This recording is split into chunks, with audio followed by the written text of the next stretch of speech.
Zoom isn't. Dr. Joe, the Zoom is not connected yet. The Zoom is not, we're not online yet.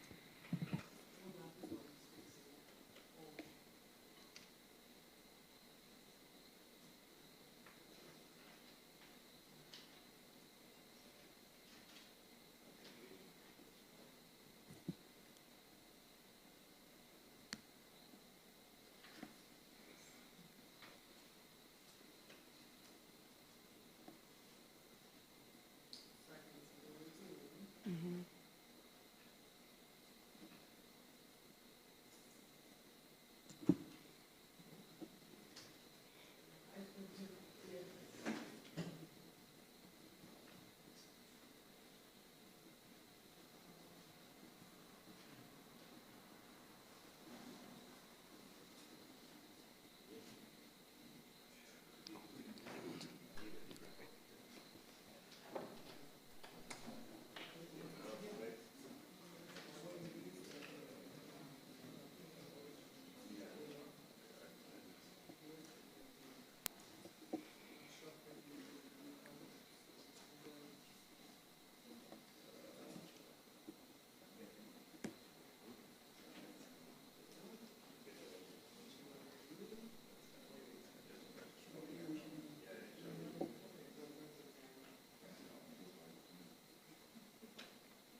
Oh, sorry about it. Okay. Okay. So good evening to everyone. Recognizing in our presence the Minister of Public Works and Digital Economy, Mr. Kasani Laville, Deputy Speaker, Senator Mr. Philip Roll, Head of UE Open Campus, Dr. Kimon Joseph, President of the Girl Guides Association of Dominica, Mrs. Josette Seraphine Hedgerton, and other executive members of the Girl Guides Association of Dominica, representative of the Gender of Bureau Affairs, our esteemed panelists, to other members in the audience, and to the media, and those who are tuned in digitally. Good evening and welcome. And thank you for joining us for this very important and critical discussion focusing on child sexual abuse. Before we go into this evening's program, I invite you all to stand for the national anthem, sung by the second Vice President of the National Youth Council of Dominica.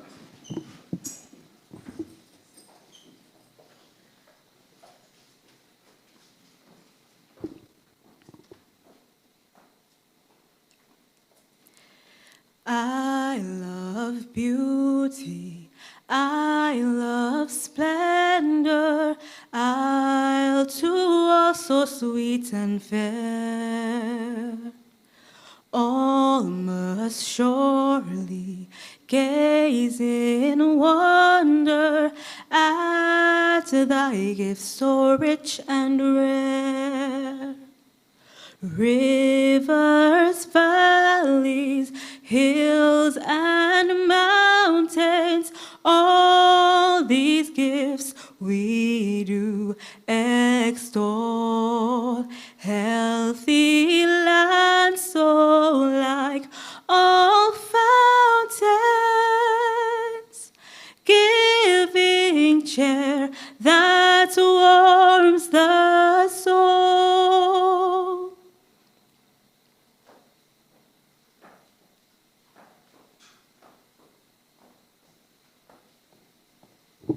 And I invite you to stand as we invite the Public Relations Officer of the Diocese of Roseville Youth Council, Mr. Joseph Peter, to invoke on us a prayer. In the name of the Father, and of the Son, and of the Holy Spirit. Amen. A reading from the Holy Gospel according to Matthew. He called a little child to him, and placed the child among them, and he said, Truly I say to you, Unless you change and become like little children, you will never enter the kingdom of heaven. Therefore, whoever takes a lowly position of this child is the greatest in the kingdom of heaven. And whoever welcomes one such child in my name welcomes me. If anyone causes one of these little ones, those who believe in me, to stumble, it will be better for them to have a large millstone hung around their neck and to be drowned in the depths of the sea. The Gospel of the Lord. Praise to you, Lord Jesus Christ. Heavenly Father, we give you thanks for the many blessings you have bestowed upon us.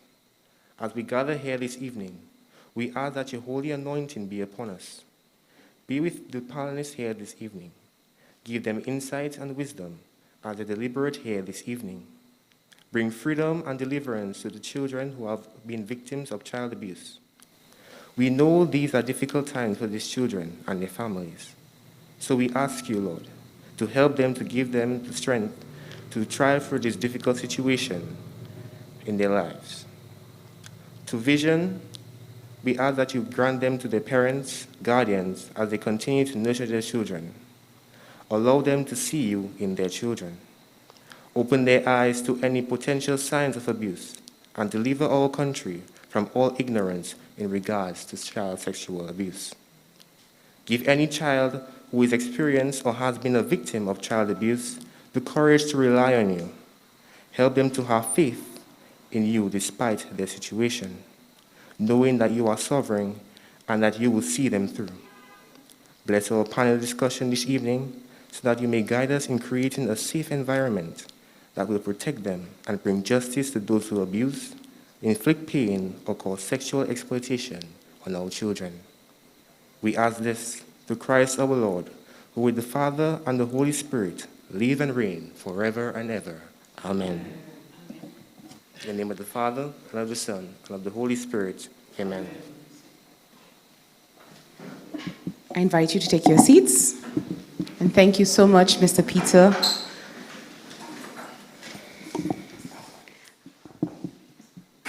I have the esteemed pleasure of welcoming you this evening to a panel discussion in which 3 different organizations have come together to collaborate on a very critical and as well timely discussion. So the National Youth Council of Dominica, in collaboration with the University of West Indies Open Campus, and as well the Girl Guides Association of Dominica, welcomes you to this panel discussion that focuses on protecting our youth, putting an end to child sexual abuse. And we have a very esteemed panel here this evening, and we welcome all of you who are here in the room with us, both in person and as well virtually. And the NYC recognized that over the past few months, media, or I should say the presence of cases that have been reported in social media and as well news media outlets have increased. And we recognize that media does not only create social awareness about child sexual abuse through news coverage, it provides as well analysis, it provides intervention, but what we have also recognized is that it places up the problem of child abuse in the minds of the public. And we've seen many persons have been obviously more aware and more concerned about the children that are being affected by child abuse. And this is what has brought us to this panel discussion.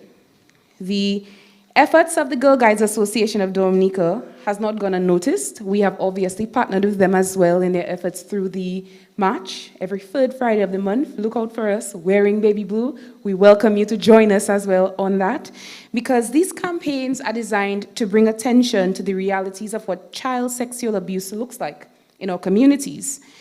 But it's also valuable because victims aren't always met with support.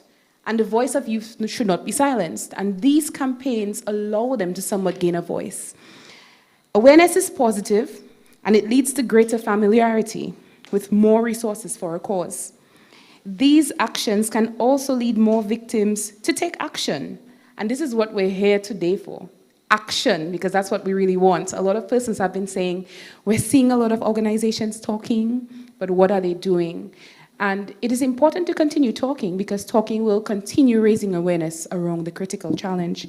And so I invite you to listen to the esteemed panelists. We have 3 esteemed panelists with us here this evening.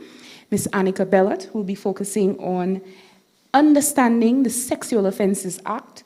Mrs. Delia Coffey-Wicks, who will be looking at child sexual abuse and exploration of the societal effects. And as well, Mr. Delroy Williams, Leve Dominique, Actions to End Child Sexual Abuse. So welcome again, and I do hope that this food provides much thought this evening. At this time, I would like to invite one of our collaborators from the Girl Guides Association of Dominica, Mrs. Josette Seraphine Hendrickson, to just provide a few brief remarks.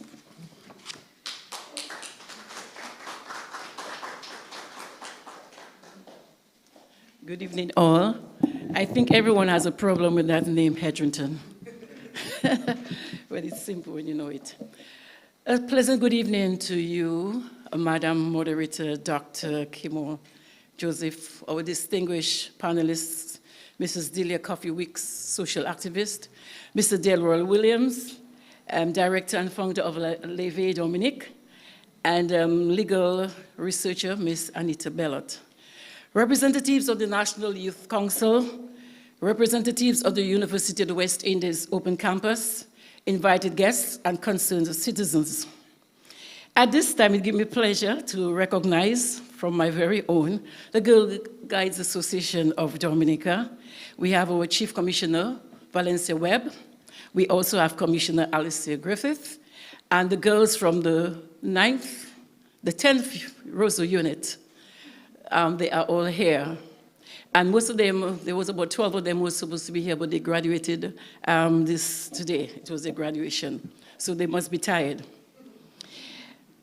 On behalf of the Girl Guides Association of Dominica, I would like to thank the National Youth Council and the University of the West Indies Open Campus for extending this invitation to us to come on board as a collaborator in this war against child abuse. The Girl Guides Association of Dominica, GGAD, established in 1929, that is 93 years, is a 400 membership voluntary, non-governmental, all-girls women organization, an affiliate of the World Association of Girl Guides and Girl Scouts, WAGs, with a membership of 10 million strong. This constitutes the largest voluntary movement dedicated to empowering girls and young women in the world. Today, the eradication of sexual offenses against children is at the forefront of our mandate. And for that reason, and this year, 2022, we have set the goal to raise awareness and bring to the sharp focus attention on children abused in the Nature Isles of Dominica to engender change in public behavior and legislations. Under the theme of the Girl Guides Association of Dominica, I quote, "Make abuse prevention your #1 priority." End of quote. A number of actions are being elaborated and implemented on the national level, and we are grateful for all collaborative efforts towards this common goal. Sexual offenses against children is nothing new within our societies. However, with the development of communication, particularly media communication, the magnitude of the atrocities suffered by children are brought to light. This discussion under the theme, Protecting Our Youth, Putting an End to Child Sexual Abuse, is indeed very timely, as it is evident that the legislature in place has not proven to serve the increased number of cases that surface so regularly that we are tempted to label this crisis an epidemic in society. We are indeed thankful for all the participants who tonight will provide insight on the historical and legal context of the Sexual Offences Act as we collectively seek effective change. The Girl Guides of the Association of Dominica welcomes this initiative, and you may count on our full support as we work towards our common goal of minimizing the ills of society and making this beloved homeland a safe haven for the children of our nation. Thank you.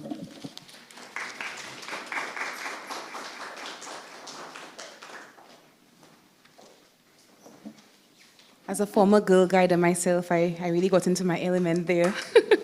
But thank you so much for collaborating with us. And we recognize that strength is in numbers, and so the more organizations we obviously partner with, I believe the greater awareness that we'll actually achieve.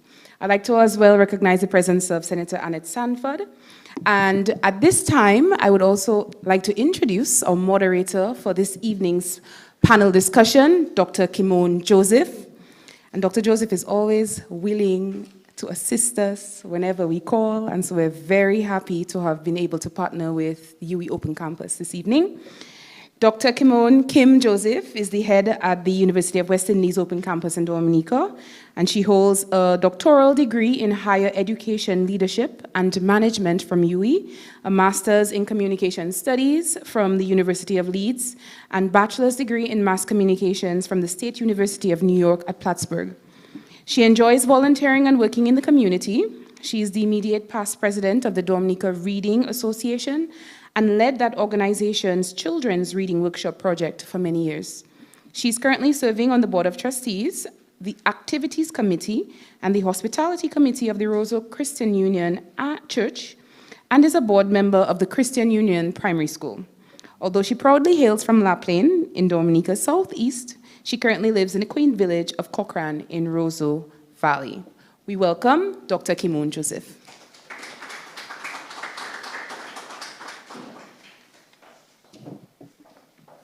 Good evening, everyone, and welcome to UWI Open Campus.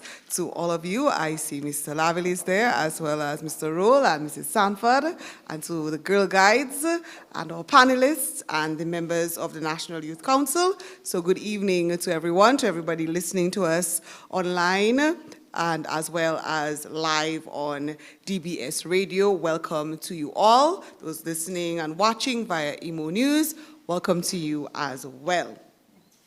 This evening, my job as moderator will be to introduce our presenters, to call them when it is their turn, and then to mark their time. And so I will introduce them all now while I tell you what they will be talking about, and then I will give the rules. So the first speaker we will have will be Ms. Anika Bellot, and she will be speaking on Understanding the Sexual Offences Act. So I'll tell you a little bit about Ms. Anika Bellot.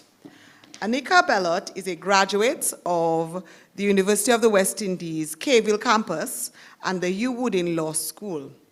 She holds a BSc in economics and is currently an attorney at law of the Eastern Caribbean Supreme Court in Dominica. Anika is also an experienced British parliamentary debater, having represented the UWI at debate competitions in Florida and California. She was a head delegate of the Caville campus Harvard Model United Nations team in Boston in 2019, and she served as the coach of Caville Intercampus Postgraduate Debate Team in 2018 and 2019. And she didn't write that there, but when she was at Convent, she was also a very successful debater as well. Anika is also the owner of The Watering Can, which is a small business in Dominica with a focus on environmental sustainability, which has changed the outlook of plants as gifts for all occasions in Dominica. So this is Anika Bellot. Clap for her, please. And Anika will be speaking to us this evening on Understanding the Sexual Offences Act. Our second presenter will be Mrs. Delia Coffee Weeks. Personally, I don't think Mrs. Delia Coffee Weeks needs an introduction, but I'm going to read one anyway. Mrs. Weeks will be speaking on child sexual abuse and exploration of the societal effects. Mrs. Delia Coffee Weeks is an agricultural officer with the Division of Agriculture and a Fundamentals of Conversational Creole tutor at UWI Open Campus. She holds a BSc in social work from UWI. Mrs. Weeks is a member of the Sisters in Solidarity, which is an advocate group for the rights of women and children with special focus on child sexual abuse. She is also an executive member of the Dominica National Council of Women, and she's a facilitator at Lifeline Ministries Peace Together program, which is an art program that helps women and children to overcome trauma. In 2013, Mrs. Weeks embarked on a campaign for signatures to appeal to government to raise the age of consent in Dominica from 16 to 18. Delia and her husband Claude have been married for 19 years. She has 2 children and 3 grandchildren. So Delia will be speaking on child sexual abuse and exploration of societal effects. Please clap for Delia. Coffee Weeks, please. And our third presenter will be the only gentleman, unfortunately, but that person also doesn't need much introduction either, and that is Delroy Williams. And Delroy Williams will be speaking to us on the topic Leve Dominic, Actions to End Child Sexual Abuse. Delroy Nestor Williams is an agricultural officer in the Ministry of Agriculture. He holds an advanced diploma in tropical agronomy from the Agricultural College of Guadeloupe, and an advanced diploma in French language studies from the Ministry of Foreign Affairs in France. Delroy has also successfully completed continuing and professional education courses in public speaking and professional presentation skills, in project management, and in events management, all from UWI. Delroy is a gender and child sexual abuse advocate. He is the director and founder of Leve Dominic, an NGO that raises awareness about gender-based violence. Delroy formerly served as the president of the National Youth Council and the National Association of Youth in Agriculture. He's an avid farmer. He enjoys football, as well as writing poetry and short stories. And Delroy resides in Goodwill. Please clap for Delroy. So these will be our 3 presenters this evening. As I said, Annika Bellot will be talking about understanding the Sexual Offences Act. Delia Coffee Weeks will be talking about child sexual abuse and exploration of societal effects. And Delroy Nestor Williams will be talking about Leve Dominic, Actions to End Child Sexual Abuse. Each speaker will have 15 minutes to do their presentation, and I will be timing. So when there's 5 minutes left, I will raise my little popsicle stick that says 5 minutes left. And when there's 1 minute left, I will raise my popsicle stick again to signal that there is 1 minute left for that particular presenter. I look forward to what the presenters will be sharing with us. And I thank everybody again for listening, for tuning in, for participating. And without further ado, I would like to give the floor to Ms. Annika Bellot, who is our first presenter, and she will be speaking on understanding the Sexual Offences Act. Oh, clap for Annika again.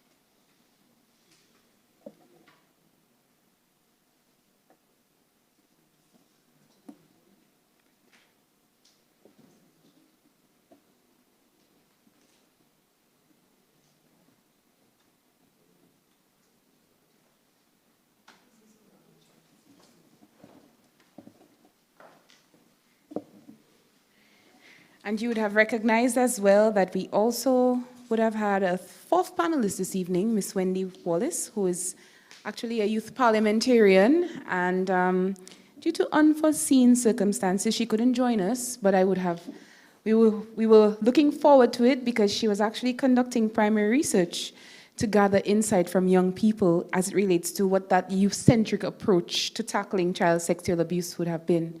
However, we look forward to perhaps sharing that information at a further discussion, perhaps from whatever stems tonight that might stimulate a second discussion moving forward. Again, we thank the collaborators for this evening's panel discussion, the Girl Guides Association of Dominica, and as well the UE Open Campus. And as I mentioned earlier, the objective really of this discussion is to continue raising awareness, because we recognize that continued awareness is what can really drive effective change, right? And we're looking to ensure that we can see action come from, whatever is discussed this evening. We also recognize that there is somewhat of a dearth of understanding the Sexual Offences Act. On social media, you'll recognize that many persons have been suggesting an offenders registry. They're suggesting increasing the time. They're suggesting that the person's name should be published. And this is why we started off this evening with understanding the Sexual Offences Act. Because in essence, to propose solutions, it's really necessary to understand the challenge and understand the root of the problem. Because many times you implement a solution and it's not effective because we are just perhaps drawing from experiences from other countries. And these countries may not have similar problems or challenges as we face. So it's necessary to understand, the context of the problem in the local environment, and as well to understand the law that currently exists. And so this is why we have the first speaker focusing on the Sexual Offences Act. So, without further ado, I invite our first panelist for this evening, Ms. Anika Bellot, who will be exploring the Sexual Offences Act to deepen an understanding for some, and for others, it could be just to raise awareness about what exactly the Sexual Offences Act entails. So one more time, we clap our hands for Ms. Bellot.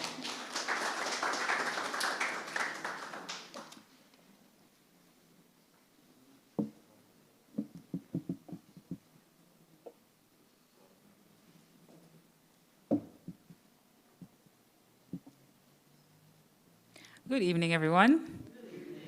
So it's a pleasure, so to speak, to be here this evening to, have this discussion. I think it is very timely given the context of a lot of, ongoing events, to raise awareness, as well as to, deepen our understanding, both in terms of the act, which I will speak on, and in terms of what the other presenters will be speaking on as well.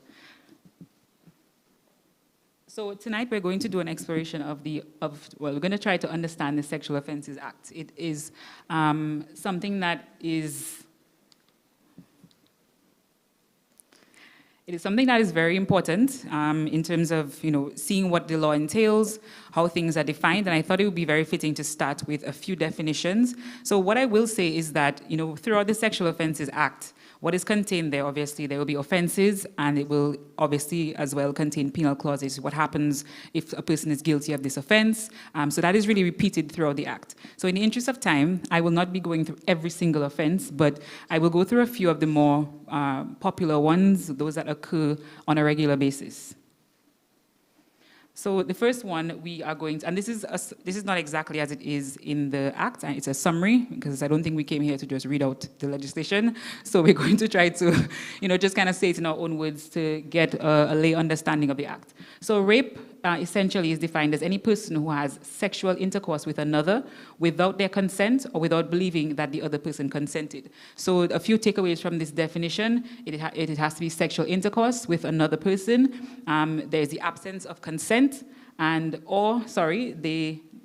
is no belief that the other person consented. The second definition is unlawful sexual connection. And sometimes you'll find that it is sort of used interchangeably with rape, but there's a difference and there's a distinction. So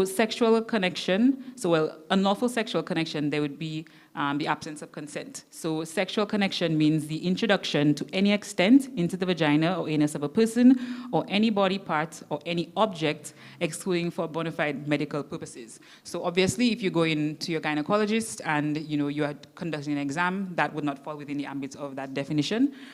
So this essentially is different from rape in that it is not sexual intercourse. It is sexual connection by introducing any object, whether any body part or anything like that, into the person or into the body, vagina or anus of any other person. And the final definition we will look at in the act is gross indecency.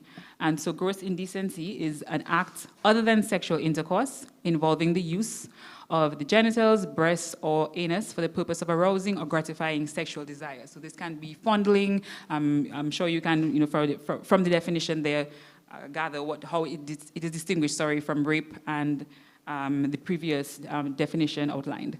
And so this is an act by a person that causes a minor, which is defined as under 16 years old, to watch another person engaging in sexual activity, or to look at an image, etc., or to read or see a sexually explicit message. So you can see there is, this definition is sort of very robust, and it encompasses quite a few elements that sometimes persons may not consider when they are engaging in it. So it's very important for the public to understand that, if you cause a minor to receive anything sexually explicit on their phone, if it's on social media, you share it through a direct message on social media, on WhatsApp, whatever the case may be, then you are committing an offense of gross indecency. So what are the penal provisions that these attract? Now, there's a lot of debate in terms of, how much time this should attract if a person is found guilty of this offense. And we will just take a quick look at what that is. I hope you can see it clearly. So for rape, the maximum sentence for rape is 25 years. However, there are some aggravating factors. And when I say aggravating factors, there are certain things that the court will take into account as well if you commit an offense of rape that may raise that anywhere from 25 years to life. And some of these may be that the complainant is under the age of 12 years old, or that they're an elderly person, and that would move that from the category of 25 years to life, being the maximum sentence. Also, if the offense is committed in a particularly heinous way, or the circumstances warrant that it move from 25 years to life. In terms of unlawful sexual connection, the maximum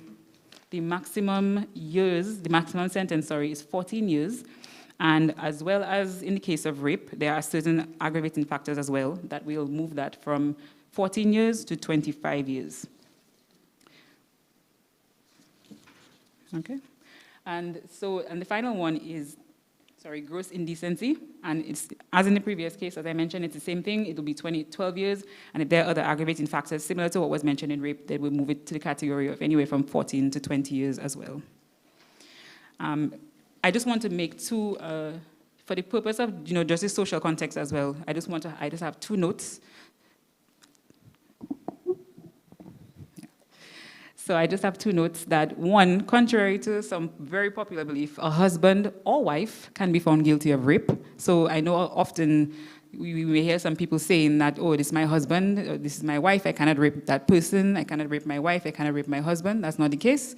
As long as there's an absence of consent, then rape can occur, right? So that's very important to note, that people know that even if you are married, you can still be found guilty of an offense against your husband or wife. And another one that is really important is sexual grooming. This is something that I think that it's a very troublesome one, and it's one where maybe people think, oh, I didn't do anything, but you don't actually have to do anything. So it's a lot about intention as well. So for example, in the case of sexual grooming, if a person meets or travels with the intention to meet a minor, and at the time of travel, they intended to do something of a sexual nature, and they do not believe that this person is over the age of 16 years old, they can be found guilty of an offense, even if they have not actually committed anything. So that's also very important to note, because sexual grooming is something that can be very prevalent, and people will say, but I didn't do anything. But that doesn't matter, because the act encompasses or makes room for sexual grooming in that way. So essentially, as I mentioned, the act will repeat a lot of these things. You're going to find buggery in there, you're going to find incest, a lot of the other offenses of a sexual nature, and it will attract, very similar maximum sentences and so on. But what really is important in understanding the Sexual Offences Act, I believe, is the Eastern Caribbean Supreme Court sentencing guidelines. And the sentencing guidelines, I think, we should probably get an understanding of it, because a lot of the time we may see things in the news or whatever the case may be, and we see, okay, this person got 5 years, or the custodial sentence was 10 years or 2 years, whatever the case may be, and we don't understand why these things happen in the way that they do. So the Eastern, in 2019, well, let me start before that. Prior to 2019, the way in which offenses would attract a particular sentence is that we would use precedent. So precedent is the use of case law, previously decided case law.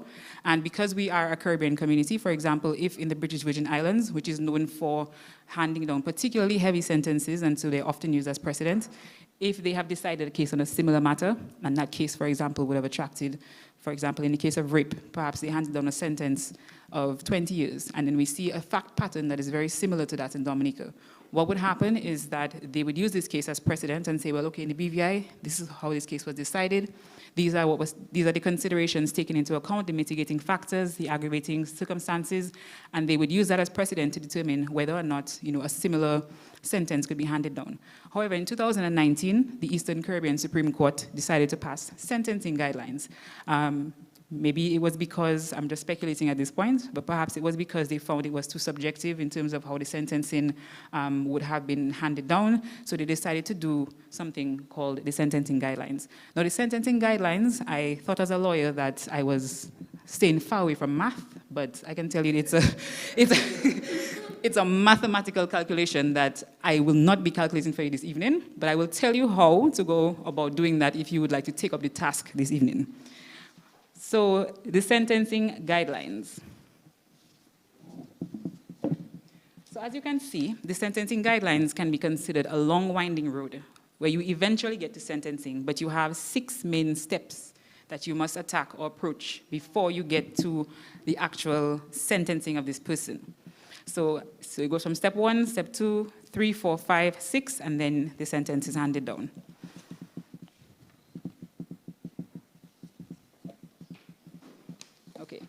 So we're just going to take a look at the applicability of the guidelines. So I'm taking this directly, this is an excerpt directly from the guidelines. And so it says, in sentencing for these offenses, the Chief Justice of the Eastern Caribbean Supreme Court has issued guidelines, and the court must apply the relevant guidelines and sentence accordingly, unless to do so would not be in the interest of justice. It is only permissible to depart from the guidelines in exceptional circumstances, where such departure can be justified. Clear reasons for not applying the guideline must be given when passing the sentence. It is expected that every court will follow the steps below, with each relevant step being identified to the offender in public before the sentence is passed. Starting points and ranges apply to all adult offenders, whether they have pleaded guilty or been convicted after trial. Credit for a guilty plea is taken into consideration at step 3. So as you can tell, it uses very heavy language, must. These are words that compel the judge to act in a certain way. No longer can we use precedent. We have to follow the guidelines. Fortunately or unfortunately for us, however we feel about it, this is what must be done when acting as a judge delivering a sentence. So there are various steps, as I mentioned. So the first step would be to consider the seriousness of the offense. Now, before I go or I delve into it a bit further, I want to say that, of course, all matters dealing with sexual offenses are very serious matters. And so when the court considered, for example, when I mentioned the applicability of the guidelines, despite how we feel, they all cannot be considered exceptional circumstances. So whatever the court may be taking into consideration would be I guess the particular circumstances of the matter before the court would be we have to look at that and sort of see how it would be taken into consideration in deviating from the guidelines, which I can assure you would probably be a very hard task. So the first step is to consider the seriousness of the offense. Find a starting point by consulting the guidelines and the grid below, which we'll go through. Then you adjust a figure. Step 2, you're adjusting another figure with the range for aggravating and mitigating factors. So for example, the aggravating factors with things that would make the offense worse. Was the person over a particular age? Were they under a particular age? Mitigating factors, have they already served time on remand? All those sort of things will be taken into consideration when adjusting the figure. Step 3, you are also adjusting the figure for assessing discount of any guilty plea. So did this person not waste the court's time? We've heard this phrase before. So if they didn't waste the court's time and they entered a guilty plea, not having to go through, pleading not guilty and going through the entire trial, this would also be taken into account. I believe it's about a third of the sentence that is attracted for a guilty plea. Step 4, you adjust the figure on assessing the totality if sentencing for more than one offense. So this may mean that the person is going to get more time added to that sentence because they have committed more than one offense in that case. And then step 5, you give credit for time served on remand. Step 6, you consider any ancillary orders, compensation, etc., if applicable, and then the sentence is passed. And so in the interest of time, I'm going to just speed through this a bit. If you would like to take a look at this, I should mention it's very accessible. It's available on the Eastern Caribbean Supreme Court website. At the top of the page, you just go to find sentencing guidelines, and you can read it in your own time. So, of course, this applies to all of the Eastern Caribbean Supreme Court member states. And step 1 is the first step in constructing a sentence is to establish a starting point for the offense. 2 main considerations is the seriousness of the offense and its consequences. So the first stage, the first stage is to consider the consequence by assessing the harm caused by the offense, and this should include an assessment of evidence. So for example, we have 3 categories here. So if, for example, in considering the offense, you consider that, well, one of the main distinguishing areas would be the victim is a child under the age of 10 years old, or the victim is 65 years or over, it would fall into that category if you can fulfill any of these requirements here, and that would be considered exceptional. If you're going to category 2, it would be considered high, for example, if the victim is not 10 years old, but she's under 13 years of age. If there's an STI or pregnancy in the mix as well, that will also be attracted into the category of high. And if you cannot fulfill any of the other circumstances, then it's going to move into the 3rd category. The second stage would be to assess the seriousness of the offense. And in doing so, similar to the previous one that we looked at, we would consider whether it was an abduction, whether there's a disparity of age, so that matters as well. So is it that the child was 15 and the offender is 18? Is it that the child was 12 and the offender is 65? All those things are taken into account when considering the seriousness of the offense. And if it doesn't fall into any of the criteria here, then it would move to a lower level of seriousness. The 3rd stage, having determined, now, algebra, you have to solve for x. So I'm telling you, it's serious math.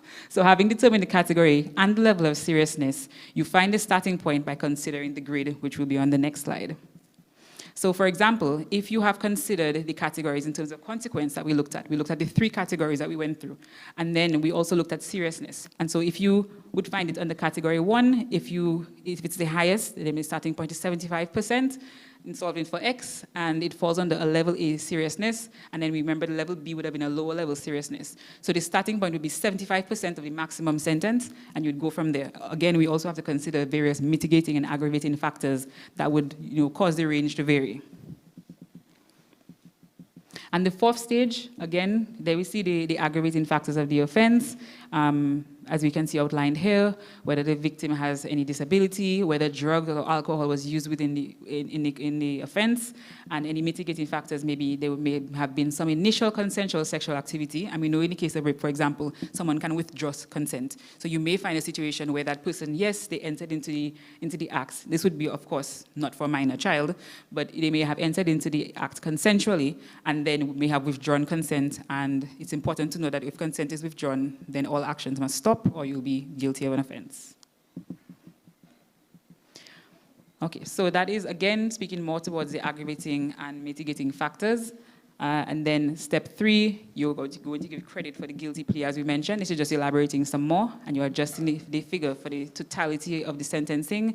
And maybe as well, one of the things that would be considered under step 4 in assessing the totality, you may look at the prevalence of sexual offenses at this time, and you may want to sort of send a message to other offenders that, okay, if you are guilty of an offense, you may be it may be that you get more time based on assessing the totality of the circumstances. Right, so then we go to step 5, 6, and then you come to pass the sentence. So it's important to note as well, as the guidelines state, that the court must give reasons and explain the construction of the sentence in a way that can be readily understood by the defendant, in particular, justifying any departure from the guidelines. And so this is why it can be quite lengthy sometimes to receive sentencing, because you have to go for a lot of considerations in terms of how you arrive at a decision. And I can only imagine, I have never been a judge, but it must be extremely difficult to arrive at that given all of what I just mentioned. So where do we go from here? At the end of the day, the position is that this is what the law says, and this is the guidelines that the judiciary follows in order to hand down a sentence.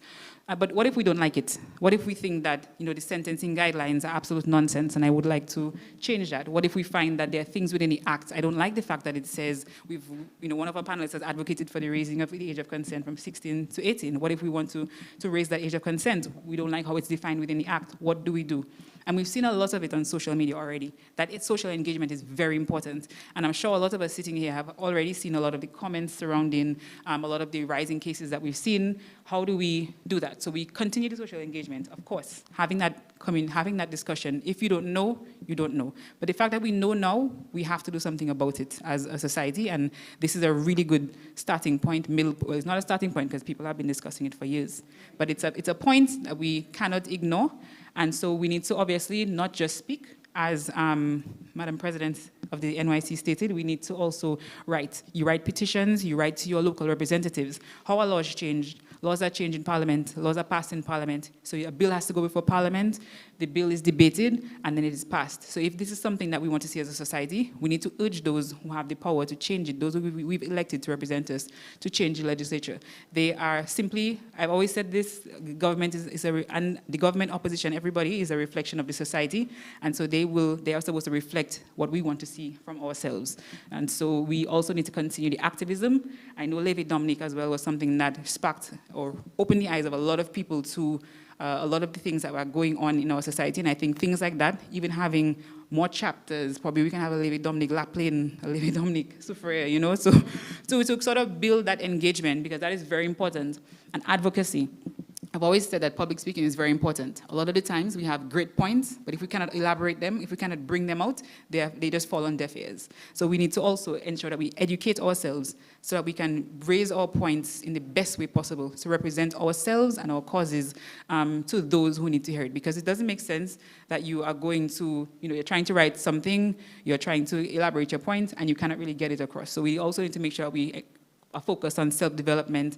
And even if we have those among us who aren't able to express themselves as best as they could, we need to help others. So if you see someone is perhaps needing assistance in reporting a crime, somebody needs assistance in, the onus falls on the members of the judiciary as well and the members of the Bar Association to, also offer pro bono work where possible. It's not always possible, but in the event that we can guide them to the legal aid department, there are various institutions that are created to help those among us who need the help. And so these are a few ways, that we can continue the action and we can make social change. Thank you very much. This is the end of my presentation, given the time. I hope I didn't go too much over the time. But yes, thank you very much.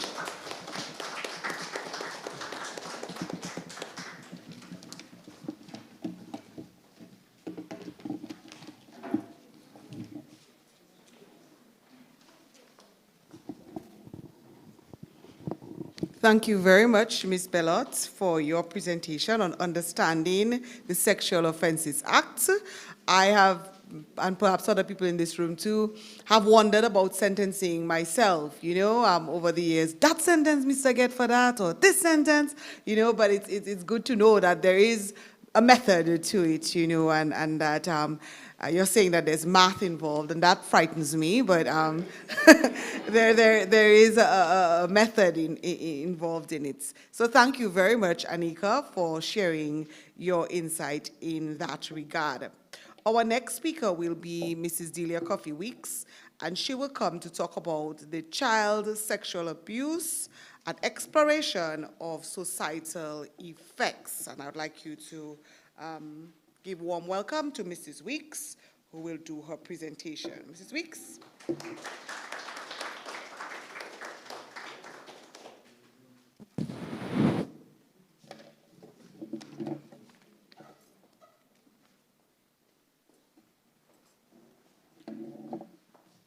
Good evening, everyone. My name is Delia Coffey-Weeks, and I agree with this message. You don't need to agree with me, but I'm telling you from early that I agree with what I'm going to say.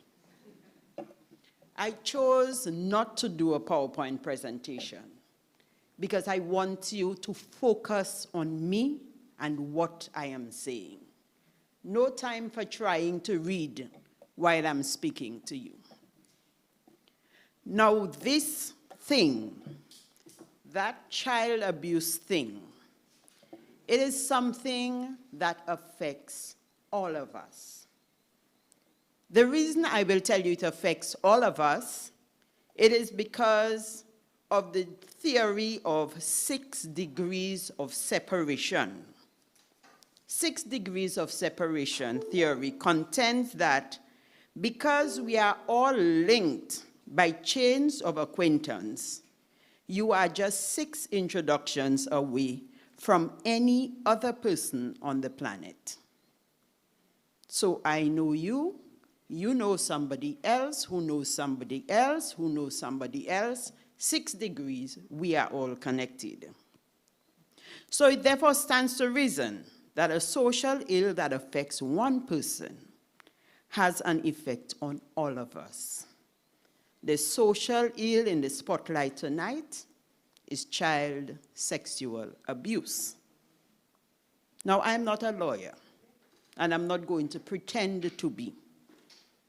But according to chapter 3701 of the Laws of Dominica, and that one refers to the Age of Majority Act of 1983, in this act, infant means a person under the age of 18 years. And the expression infancy, minor, or minority shall be construed accordingly. Reduction of age of majority. As from the commencement of this act, a person shall attain full age on attaining the age of 18 years. That was done at a time when the age of majority was 21. So you were not considered an adult until you had reached the age of 21.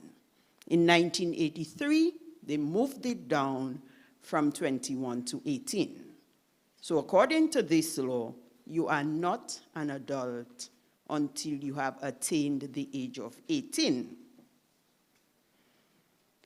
According to Dominica Human Rights Report of 2018, the legal minimum age for marriage is 18 for both men and women, but marriage is permitted at 16 with parental consent. The age of consent for sexual relations is 16, and I'll leave that right there.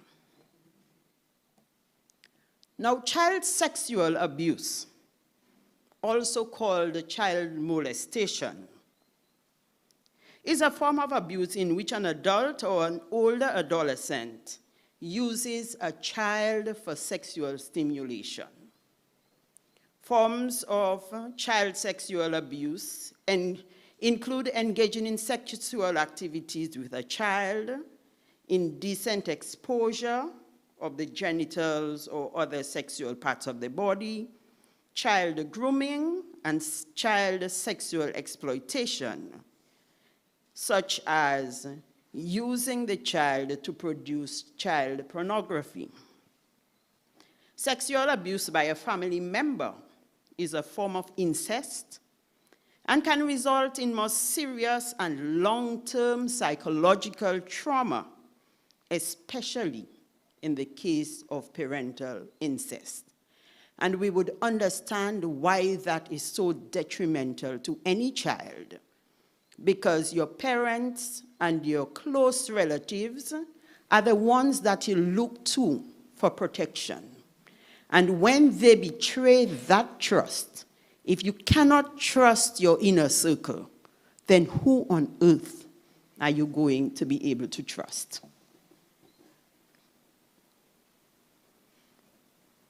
Incest has been identified as a form of child sexual abuse with a highly significant capacity to damage the young person. I will touch a little bit on that when I talk about the damage that we don't see, that we don't want to confront, but it is there staring us in the face, and it is stunting the growth and development of our societies. While the reported numbers of sexual abuse cases is increasing, the estimated rate of child sexual abuse is much higher due to the lack of reporting. And we will also talk about that.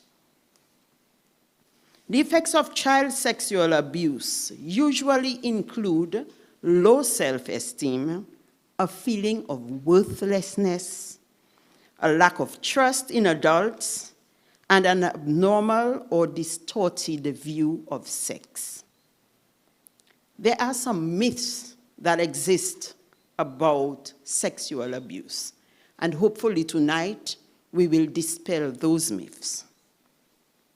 The effects can be so strong that the child may even become suicidal. I have witnessed that face to face.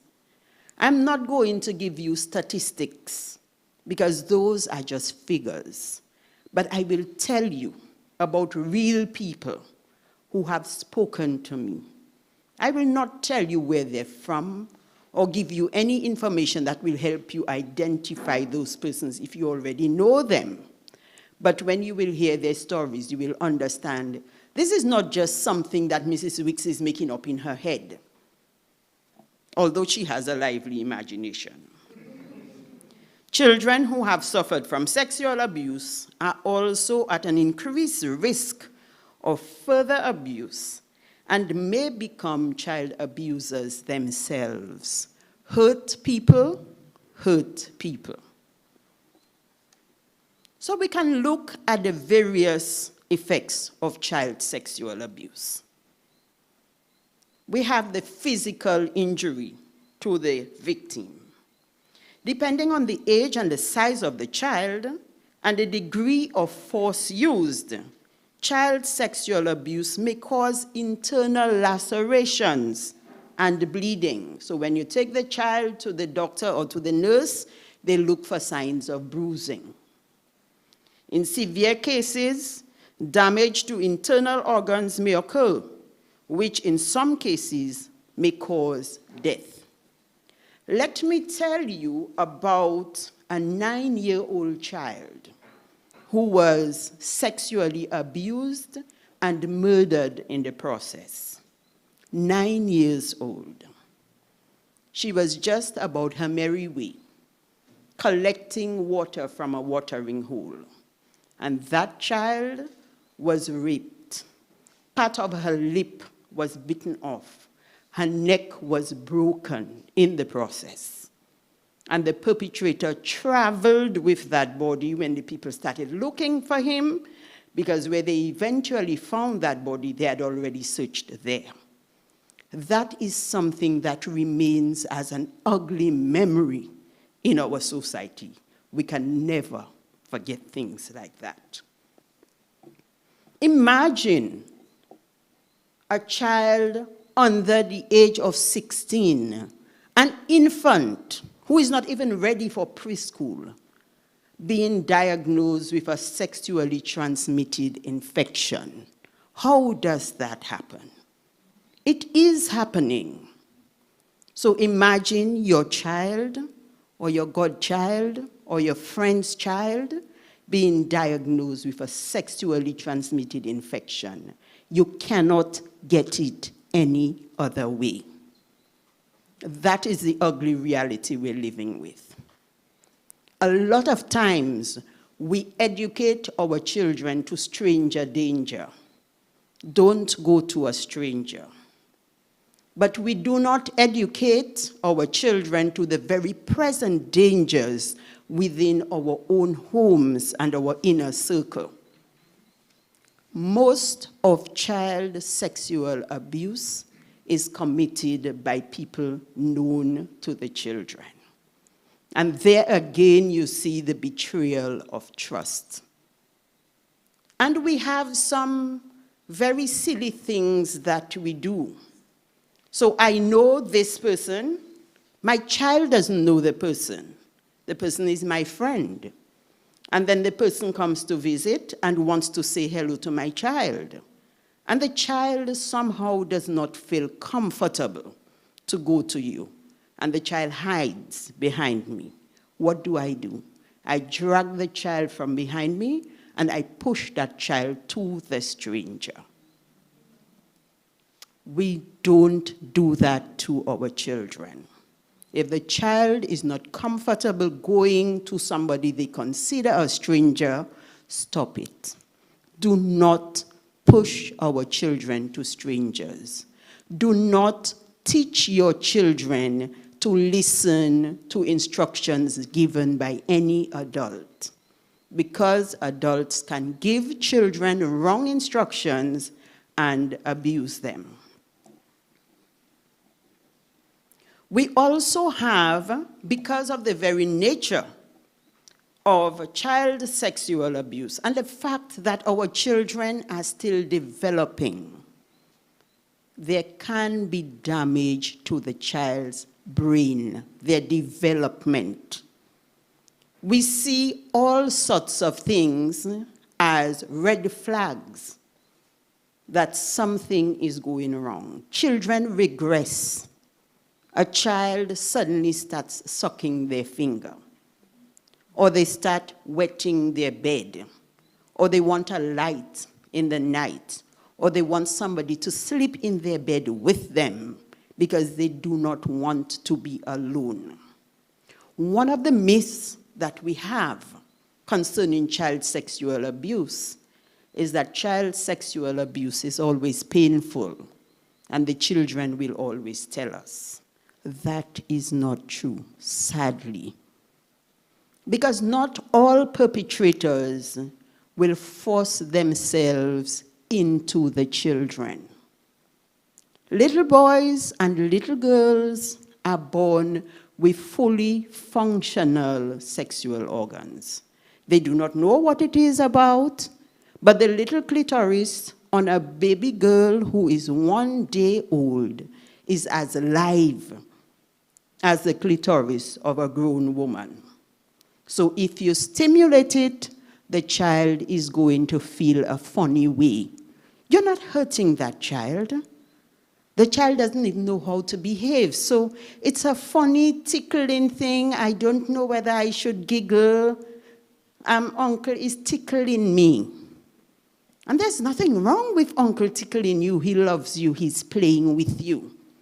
When you have a babysitter who finds the best thing to do to the little boy entrusted to her care is when she's changing him, she sucks his little penis.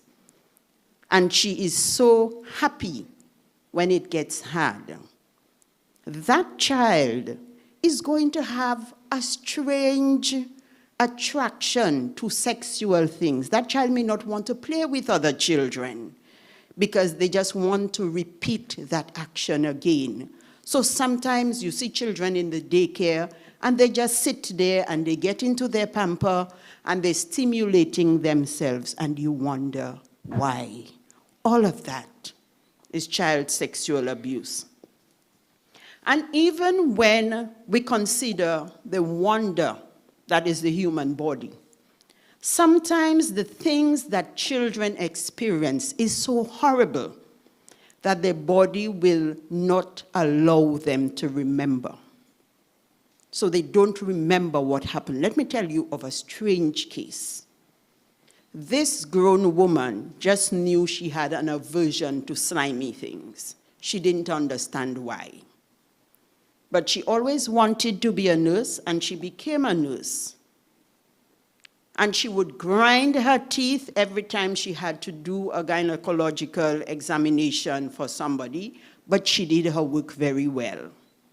And she was well into her adult years, and she was out of state at a function when the memory came back. She experienced the pain as if it was happening right there. She had been molested as a child before she was old enough to go to preschool. But that pain came back so sharp, she fell off the chair that she was sitting in. And she had to be removed from that place in an ambulance because she was reliving that experience. And we don't understand, or we don't want to understand, the psychological damage that is being done when we allow our children to be sexually molested. I say allow because a lot of times the signs are there. But it is said, there is none who is so blind as he who will not see. So we see the signs and we say, no, my husband wouldn't do that. My boyfriend wouldn't do that. The auntie wouldn't do that, because not only men are guilty of child sexual abuse. And it also goes back to our own personal experiences. We do not want to remember certain things that have happened to us, so we brush it aside. And we also question ourselves. Is it possible that that person that I chose to spend my life with, that I thought was Prince Charming, is actually a monster? No, I couldn't be such a bad judge of character. So the child is lying. And when that child comes to you and says to you, Uncle touches me in a way that makes me feel funny, child, go and play. So many children don't have an uncle to play with them. You get an uncle who loves you. And uncle does whatever he does, and then he rewards the child.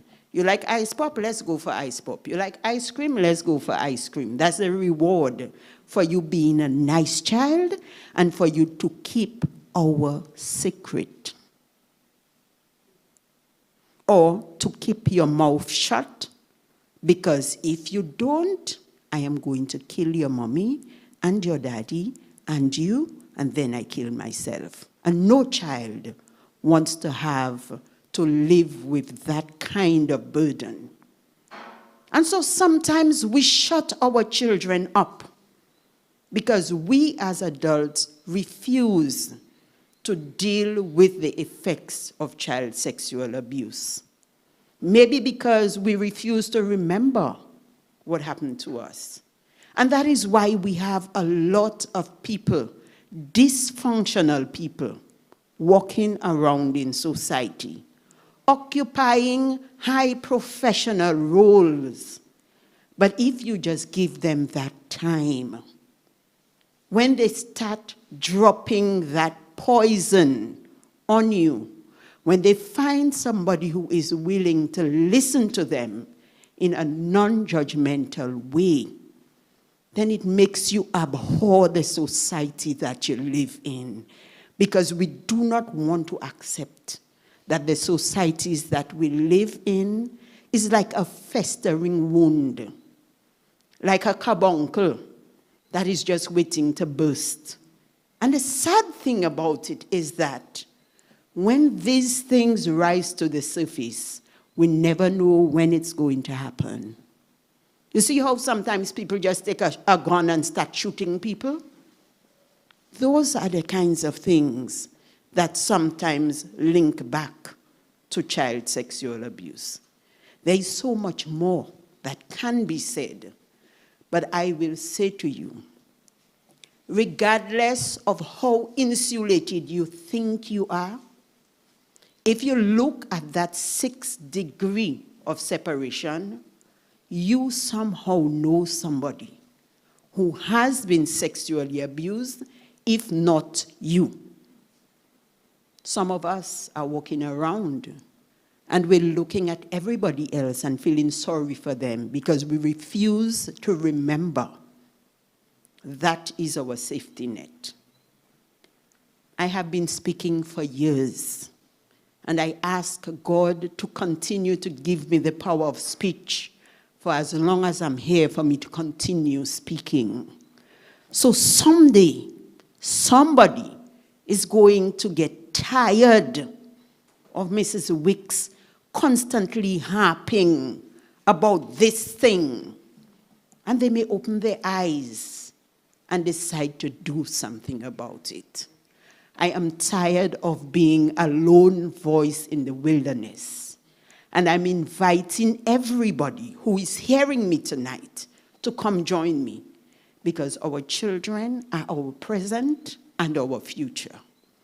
And even if we were not protected as children, but we owe it to our children to protect them. Thank you.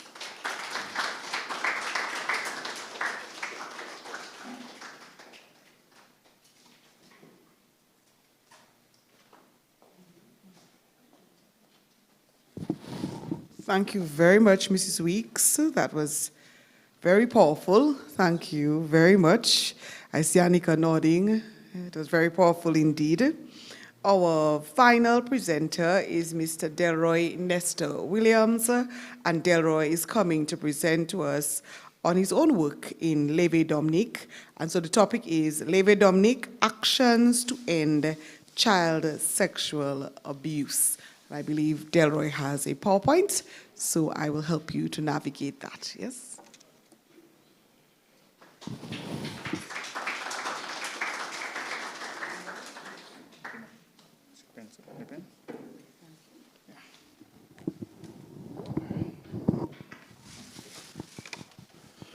Good night.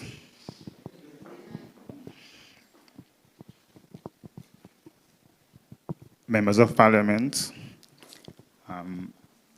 Dr. Kimon Joseph, Miss McDougall, from the same community and street as I am in Bapper State, and we were both presidents of the National Youth Council, so our street is very special.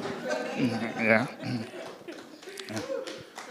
To the Girl Guides, both the executive and these young ladies who are present this evening, to those listening to my voice via the media, MO News, DBS, and whatever other media is carrying this function.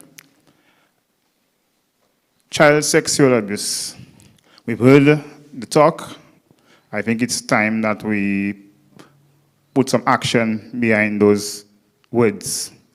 And I'm very glad that the National Youth Council of Dominica invited me to be part of this panel discussion, particularly because I am also a co-worker of Mrs. Delia Coffee Weeks, and her words always fall on my ears almost every day.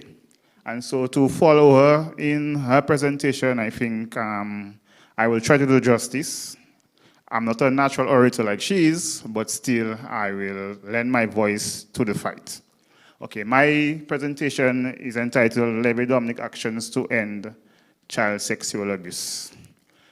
But before I go forward, let's go back a little bit. So we will no, not this slide, just in my this slide. Just to give a genesis of what Leve Dominic is about. Leve Dominic started as a response to a campaign that was started in Barbados called Life in Leggings, which dealt with street harassment and gender-based violence.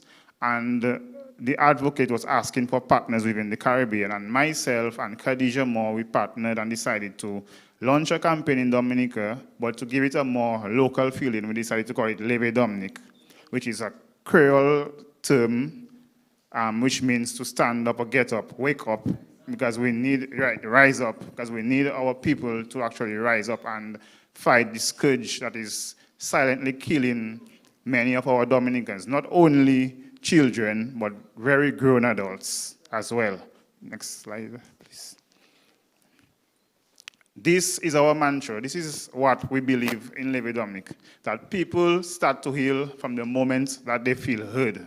So we decided that our campaign needed to be a voice for persons who were not comfortable in speaking out or who never had the forum for doing that.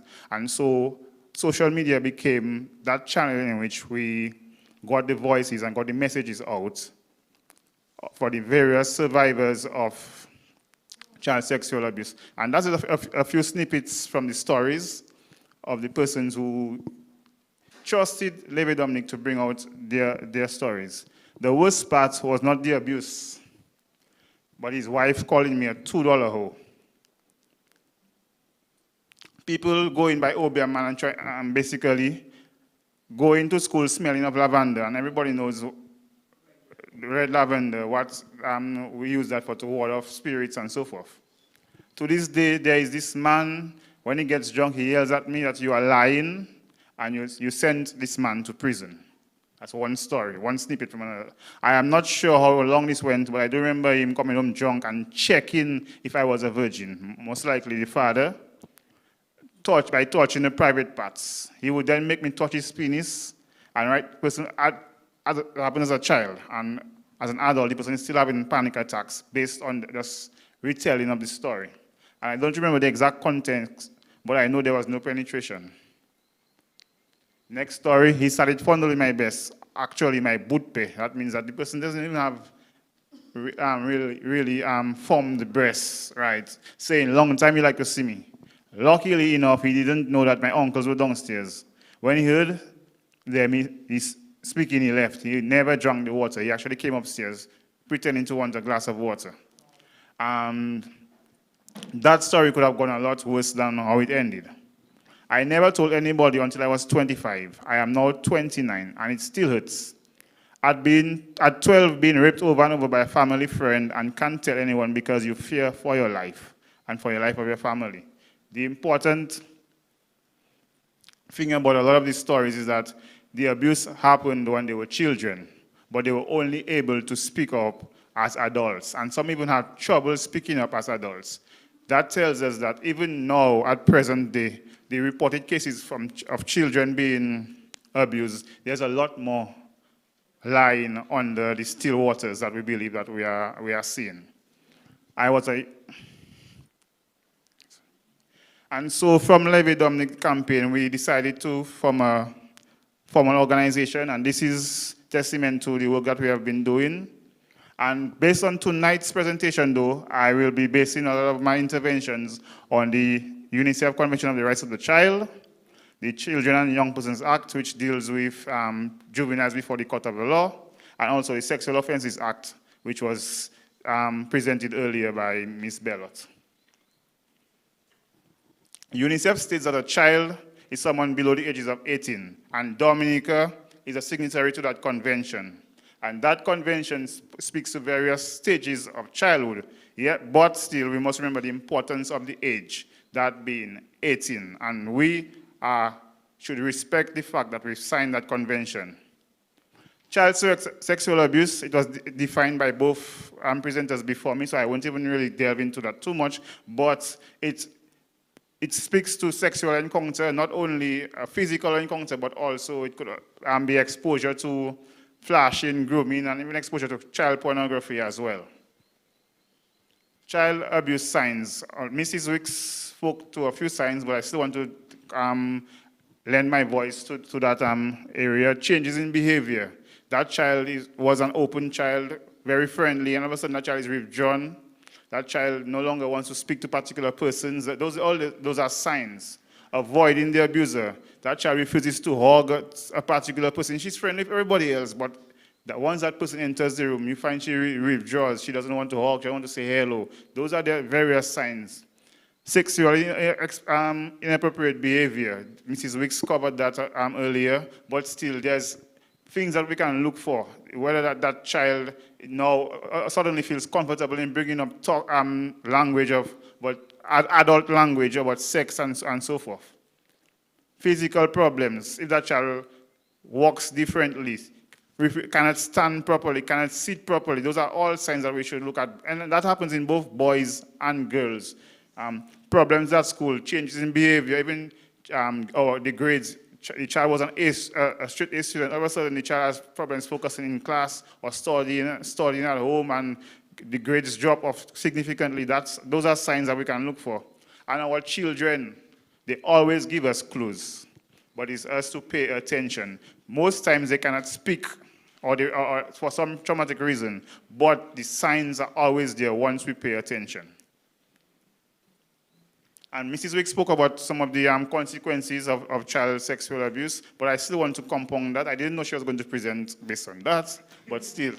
Child sexual abuse can affect us in various ways. There's the physical, there's the mental, there's also the behavioral consequences. And the thing is, all of those things manifest in the childhood, but continue throughout adulthood and as late as in the elderly stages of their life. Examples of physical health conditions include sexual transmitted diseases, infections, physical injuries, chronic conditions later in life such as heart disease, obesity, and cancer have been linked to child sexual abuse. Examples of mental health issues include depression and post-traumatic stress disorder, PTSD, because there are some triggers that occur later in life that brings back the onset of the abuse. Mrs. Wicks gave a poignant story, but I also have one as well, where the scent of a perfume brought back a trigger, and that person remembered that as a child, she was abused based on the scent of a perfume, and she recalled that it was her father who used that same perfume, and so as an adult, when she smelled the perfume on somebody else, it brought back all the vivid memories that was locked back in her minds. Example of behavioral consequences: substance abuse, misuse, including opioid misuse. But that's not common here, opioid, but other forms of drug abuse can be as a result of trying to cope with the stress and the trauma of being abused. Risky sexual behavior. Increased risk of perpetuation of sexual violence because they've gotten used to being engaged in that sort of manner, so they continue in that behavior, believing it is normal activity. Increased risk of suicide, and Mrs. Wick spoke to that. And the most important thing I want us to remember about those points I just spoke about is that experiencing child abuse can be an increased risk for further victimization later in life. So when you're exposed to child abuse at a very young age, or child sexual abuse in this case, later in life it predisposes you to being exposed to more forms of abuse. Now to the actions to end child sexual abuse. I think that our approach must be multi-sectoral and also cross-cutting. We must increase focus on preventative measures. There's too much focus on response, but child sexual abuse can be prevented if we put certain things in place. And also can be very much reduced to lower levels than we are currently seeing. And I will present my findings based on five categories: the family, the community, institutions such as the church and the school, national institutions like the child protection agencies, Commonwealth of Dominica Police Force and our justice system, and of course, national institutions such as the cabinet and parliament. And I'm glad that we have 3 parliamentarians here this evening so that they can echo those sentiments in the highest offices of our land. The first line of proactivity should always be the family. The parents should take the onus to introduce their children to the appropriate conversations about sex. There's too much of a taboo about sex and sexual offenses and sexual intercourse that we shy away from the things that are most important to our children. Not important in terms of adult language, but important in terms of introducing them to what the appropriate terms are, what body parts are, what abuse is, and so forth, what good touch and what bad touch is, what is a good secret, although there are no good secrets, and what are secrets that you should never keep. We should also engage our children in discussions, pertinent discussions about scenarios that are occurring and the responses to those scenarios. There are cases in social media and in our news media. Explain to the child that such and such happened, and this is what occurred, and this is what is as a result of what occurred. This is what happened to the victim and also the perpetrator. Let the child understand what is happening in society so that they themselves can be informed, and as such, they are building their capacity to respond to areas of trauma if in case they are exposed to child sexual abuse. Another thing that we can invest in is home surveillance systems that monitor children's activity at home. But the most important thing, and that's why I put it in red, It is very important that we believe the child. Children are not naturally liars. So if a child comes to you and tells you that they are being sexually abused, the first response is belief.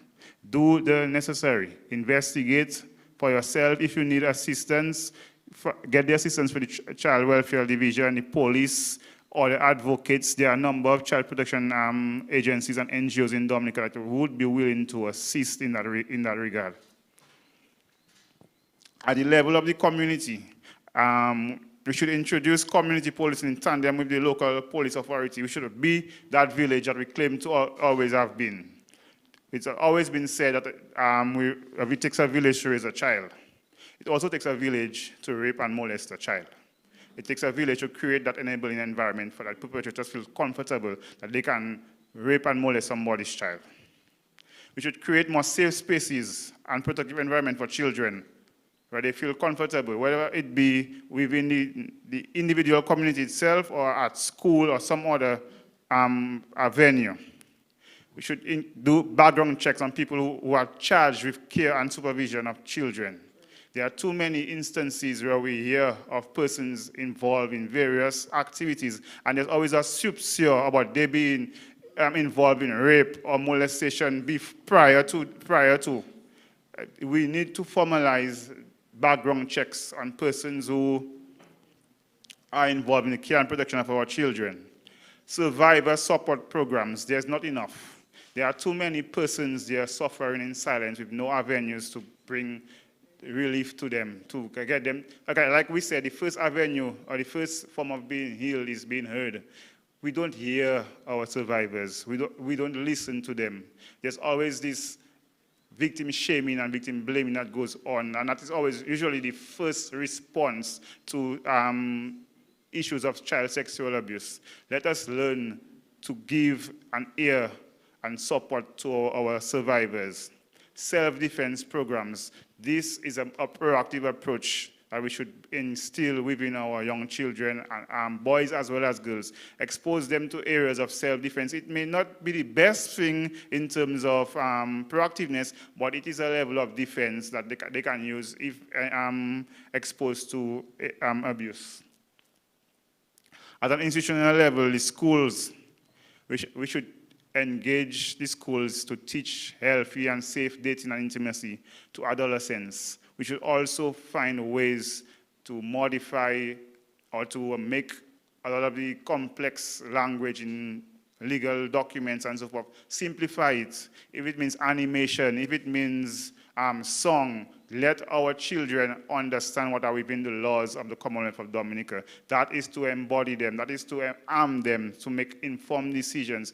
You are asking children to report about child sexual abuse, but they themselves do not even understand child sexual abuse. How? There are even grown adults who do not even know what the act says and what are within the armpits to report. So how is a child to know to report an individual for doing such and such? Let us take a creative approach to exposing our children to the laws of the Commonwealth of Dominica, especially as it relates to child sexual offenses. We should promote healthy sexuality. Improve surveillance goes without saying. And we should empower survivors, get them trained in formal and informal ways. Didier Coffee Weeks is a piece together training of trainers, like myself. And we go around the island training persons to deal with trauma and with pain, how to rebuild themselves. I think that program should be given more support at a national level. Let the funds that be brought in so that we can do an even more thorough job exposing more persons to that training. At the national level of the police, I think based on the current situation and based on the number of cases, I think we should have a specific unit that deals with sexual victims investigation. I think the situation is dire that we can make a good appeal to our policymakers to ensure that there's a specific department within the CID that deals with sexual offenses. It will not only speed up the processes, but it will also allow us to increased networking among the various stakeholders, whether the welfare, the various NGOs, our advocates, and so forth. We should strengthen the child protection unit within the social welfare division. That unit is just 2 persons for a whole island. That cannot be. That cannot be. We need, whether or not we look at engaging persons for the NEP, but there should be more human resource available to that unit. And also more financial and technical assistance, technological assistance.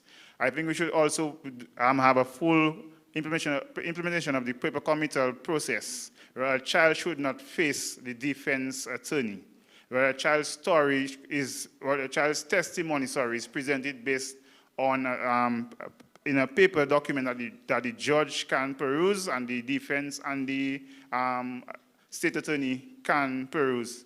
There is provisions in the law for paper committal, but we hardly ever hear of it being used. And the child has to face a defense attorney and the perpetrator and so forth. And sometimes it occurs over and over again. And those cases sometimes last for years. We know of cases of children being molested at 6, 7, 8 years, and up to the age 16, that case hasn't been called as it, and that child has to face that perpetrator over and over and over and recall specific details of the encounter in court. That is not an easy process for an adult, much less for a child. And I definitely think we should implement a sex offenders registry, That registry is not just a directory of names and faces, but should be something that is dynamic, where we track the person's whereabouts, the employment, and there should be tiers of the term is not coming in my mind. Tiers of access, to the registry. So positions like the principals of schools, church leaders, and so have certain levels of access. The police have greater access, and welfare division and so forth. But definitely, a sex offenders registry will allow us to arm ourselves against silent killers in our community. And at the national level, what I would love to see within the cabinet and parliament, a review of the laws. We know that it is said that we have the strongest legislation within the OECS. Yes, 2016 it was amended and so forth, but there are still some loopholes that need to be covered under the laws. So I would like to ask our parliamentarians within my ear, the sound of my voice, that when they get to parliament, please try your best to make sure that we can look at that legislation again, and with the intent of improving and strengthening the document. We should also harmonize legislation. That means we should increase the age of consent. It's very, very funny that age of consent is 16, but if that same 16-year-old contracts an STI, that 16-year-old needs his or her parent to seek access to health care. I think that the age of consent should be increased to 18, which is the age of maturity. It's also the age where a child becomes an adult, based on the convention that Dominica signed with UNICEF.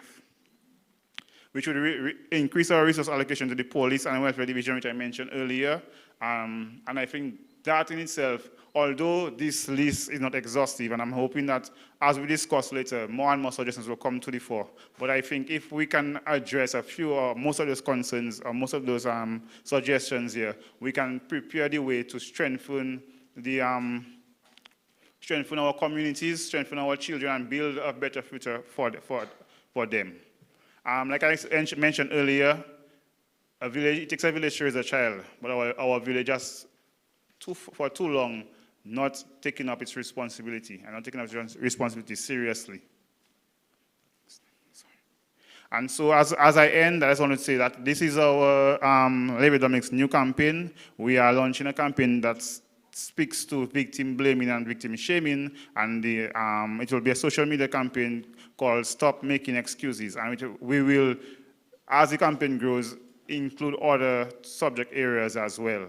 So, thanks for giving me your ears, and I want to say it was a pleasure being here this evening, Madam President, and to my other panelists. I'm glad that we got the opportunity to share our thoughts. I'm hoping that it allows us to have some fruitful discussions. Thank you.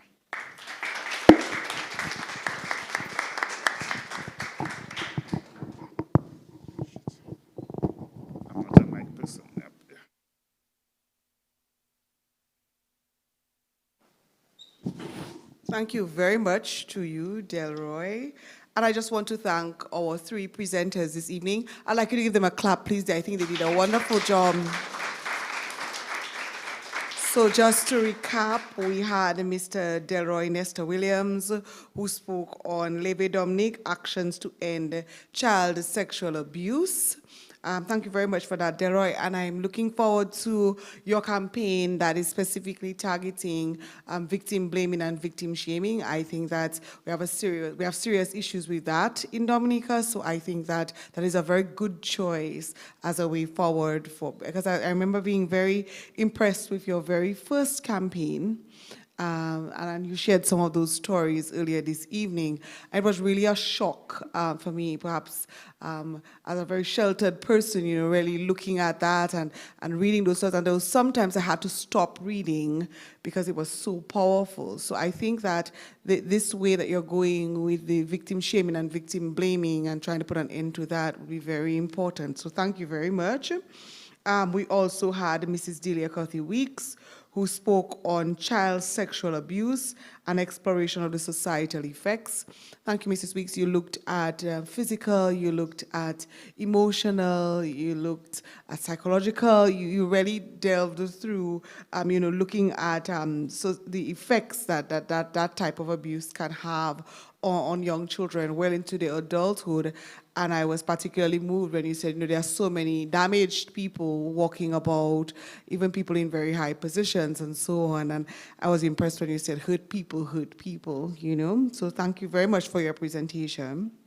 And also, Miss Annika Bellot, who spoke on understanding the Sexual Offences Act. Thank you very much, Annika. Like I said, it's good, and I think I'll need to talk to you more, but it's good to be able to actually see parts of the act and see, how sentencing is done and so on.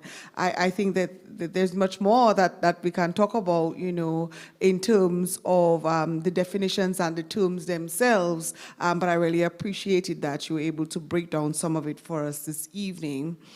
And so I am very grateful to the three of you for your presentations. I thought they were very good.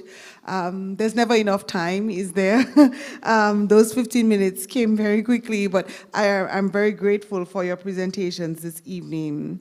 I am now going to give back the helm to Miss Ashma McDougall as she moves on now into the discussion segment, where she's going to allow for some discussion, both from the room in here, I understand, as well as some people who have joined us online.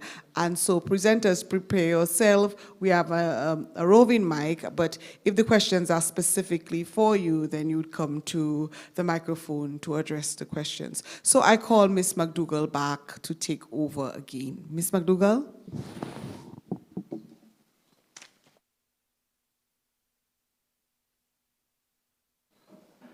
And as well, thank you so much to our moderator this evening, Dr. Joseph, for facilitating the presentations made this evening. Very insightful discussions by all of the panelists.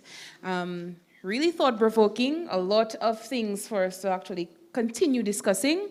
And so I take this opportunity to open the floor to anyone who may want to perhaps ask a question or perhaps make a point.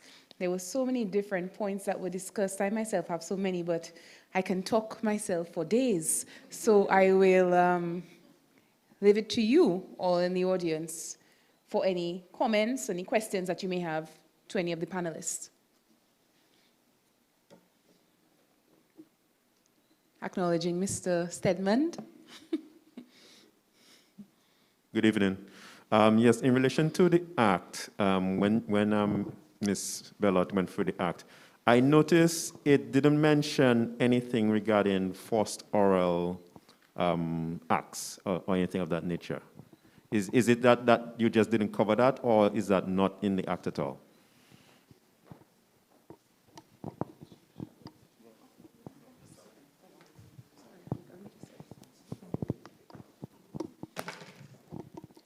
Okay, thank you very much for your question. So in relation to the act really by and large, if you look at a lot of the the sections that I brought up, it really just deals with a lack of consent.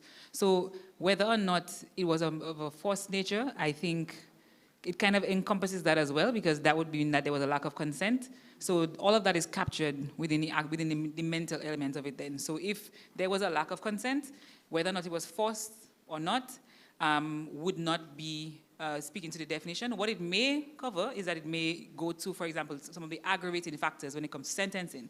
So if it was, remember, if you were there, we spoke about a few of the aggravating factors. So if it was a matter of, it being something that was forced, that may, attract a greater sentence than something of a different nature. So if that answers your question. And just one follow-up. I noticed in one of the areas you mentioned, if the person doesn't believe that they are under the age of 16. So does it mean that if they think the person is under the age of 16, it doesn't apply? That's a tricky one, because I had actually come across, prior to this, I was under the belief that it was sort of like a strict liability offense, where it would be whether or not the person was under the age of 16, that was it. Your belief did not apply to that, but according to the Act, it says that is a consideration as well.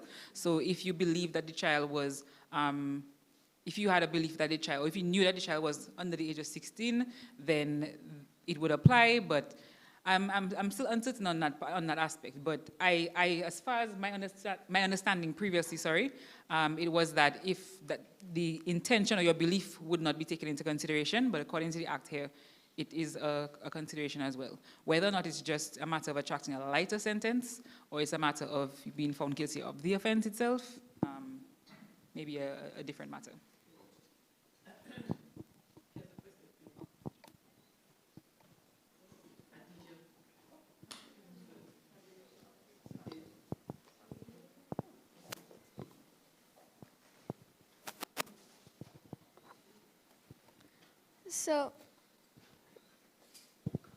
So what if the child doesn't want to speak of it, or if she lies and says someone sexually had intercourse with her and it isn't true?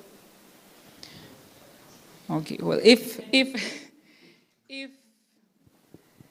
a child lies and says that this happened and it wasn't the case, then the person could not be found guilty under the Act. The child themselves, if the child is under the age of 16, would not go to prison, but there may be other repercussions for that child saying something that wasn't true.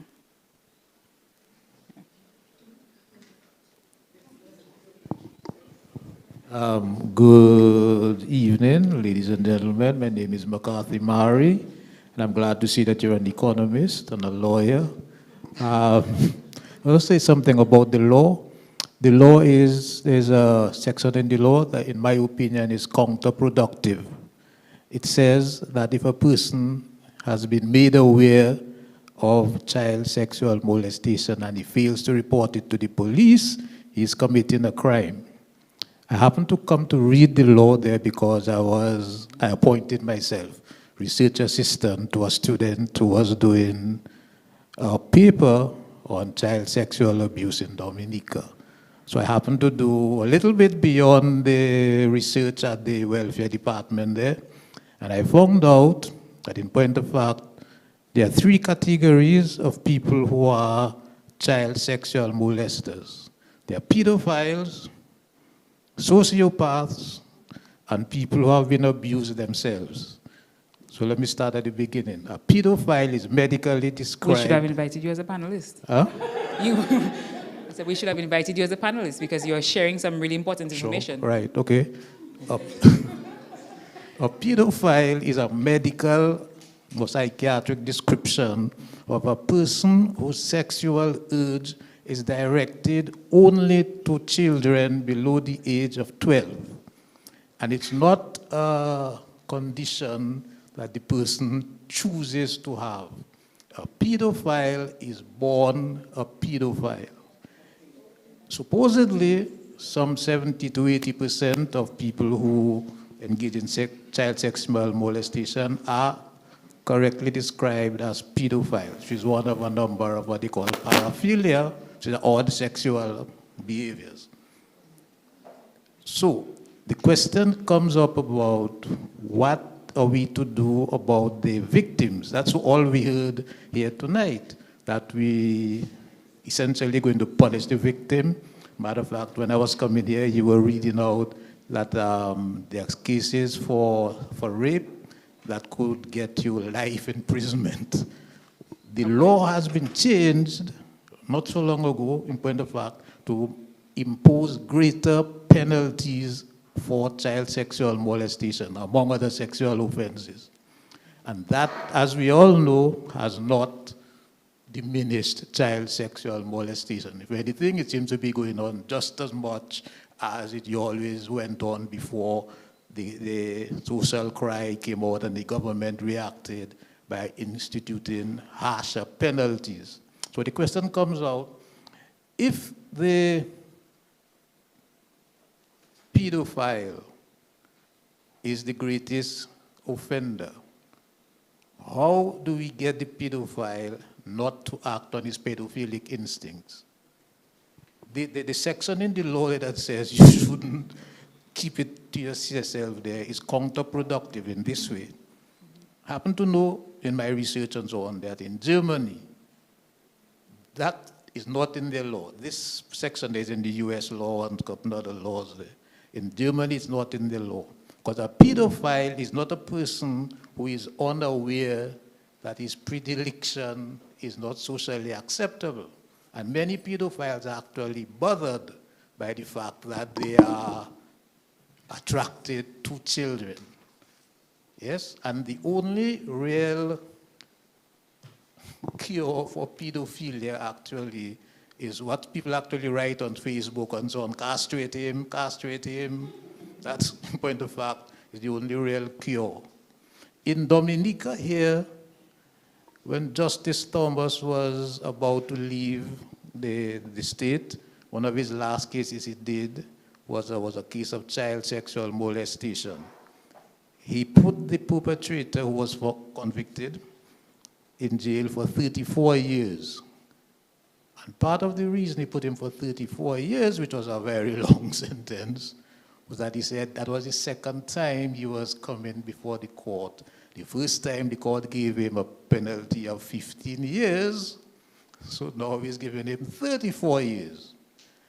And interestingly, the Sun newspaper reported that the offender said, "I asked for help and no one helped me."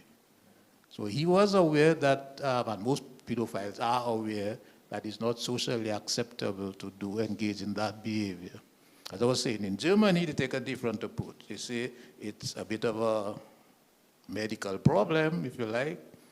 So they have something that's amongst to something like Pedophiles Anonymous, if you like, where people come, just like Alcoholics Anonymous, where the counselors start on the basis that we're not going to cure you from pedophilia, but we're going to help you to deal with it, especially to allow you not to fall prey to the temptation. So they will give you some rather simple advice like, don't become a school teacher, okay? Because you're going to be surrounded by children all the time. Don't go to live by a school, by a playground. Don't go to work and pass next to a school.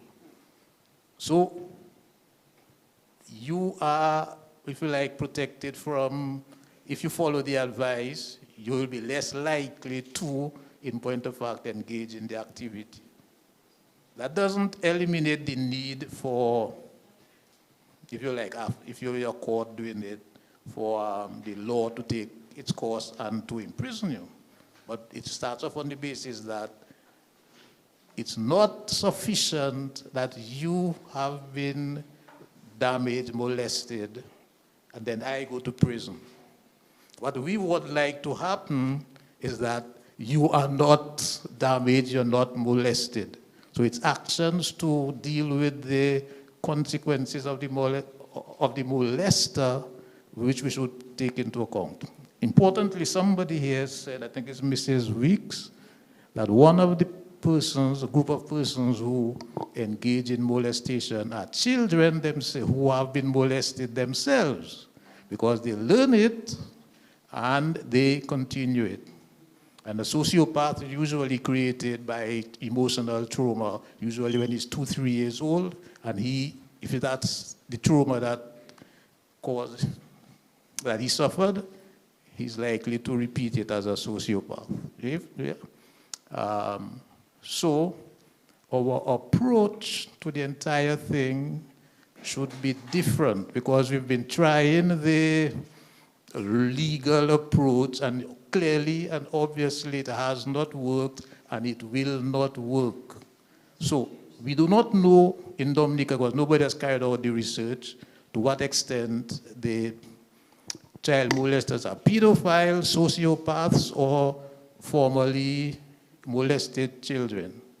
However, we know that they are molested children.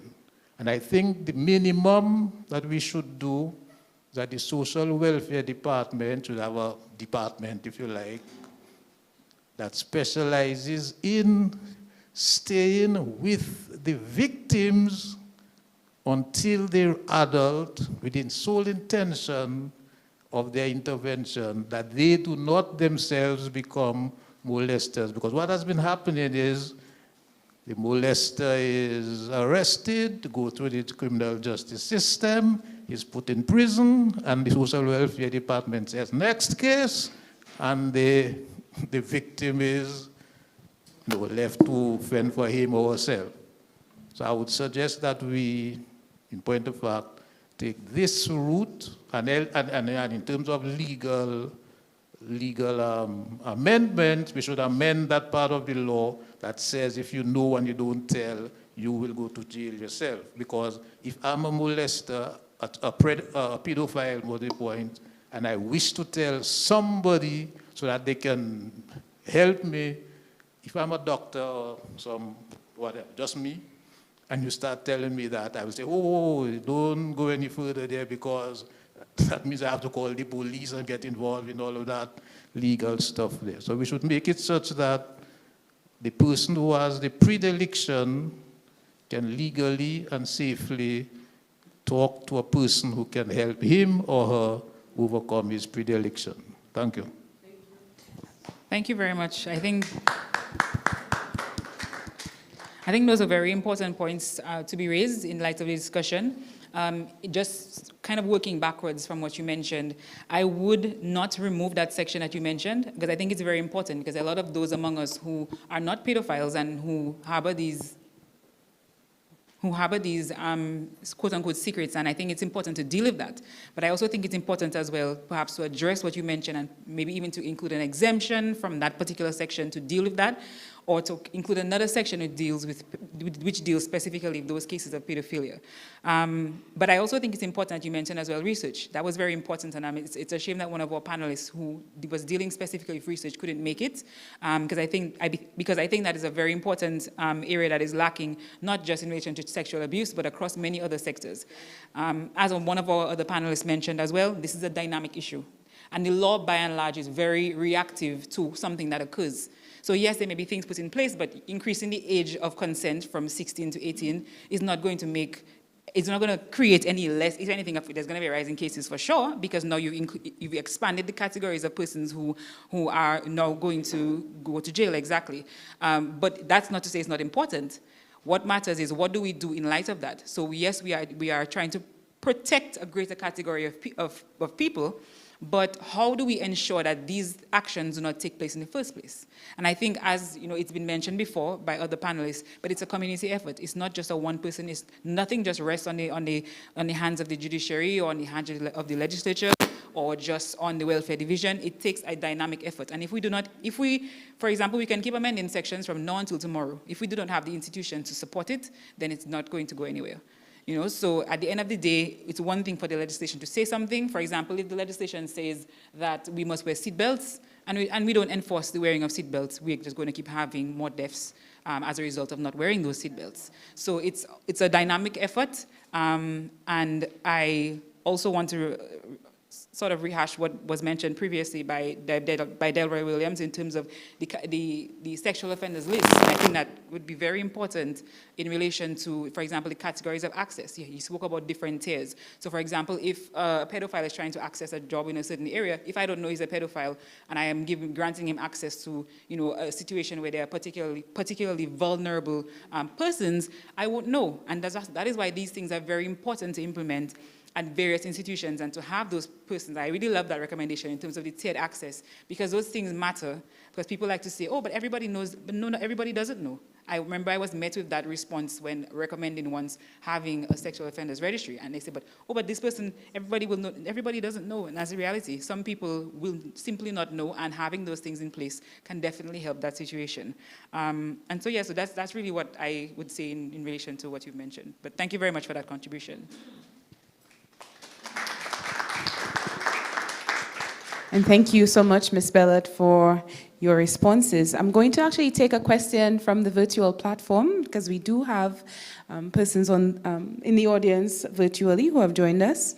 And this question perhaps goes to both Mrs. Weeks and Mr. Williams.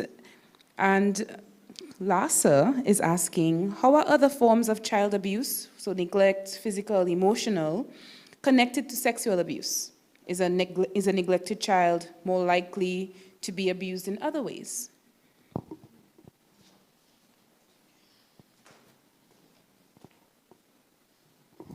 So when we are focusing tonight on child sexual abuse, but any form of abuse predisposes the child to other forms of abuse. And then, because that child is already damaged by some sort of abuse, then it is so much easier for them to accept. They don't fight because, well, I am damaged, I'm good for nothing, whatever happens to me, happens to me. And so it makes it so much easier. So a child who is abused in any way is more at risk of being abused in other ways, and is more accepting of that. The very first time a child is abused, for them that is strange, that is foreign.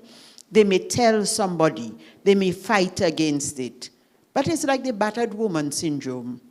After the woman has gotten so much blows and everything, people keep saying, but leave the man, he's going to kill you. And it's like, well, I've gotten so many beatings and I haven't died, so one more wouldn't kill me. So, same thing, the child wouldn't express it that way, but you have left me alone without food. The neighbor or the uncle comes to give me a little piece of food, so I am very grateful. And then the neighbor or the uncle may tell me to do some things, and I cannot say no, because this is the person who is attending to me while you are neglecting me. And it just creates the right environment for different types of abuse to happen. So any type of abuse predisposes that victim to other types of abuse. Thank you very much, Mrs. Weeks. I believe we have questions in the audience.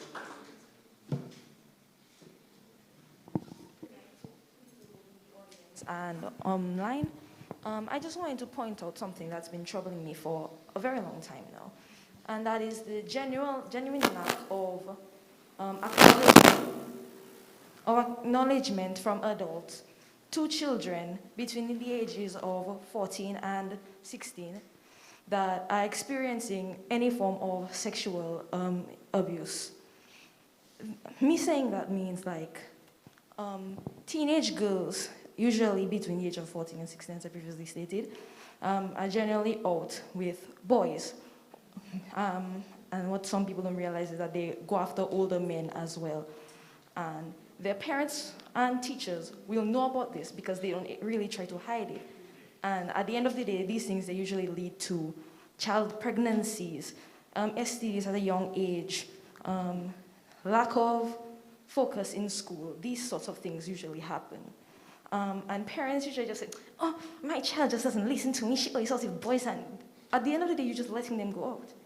You don't focus on the child at all. You don't tell her anything. You don't sit down and talk to the child and say, this is not right, you should be focusing on school. No.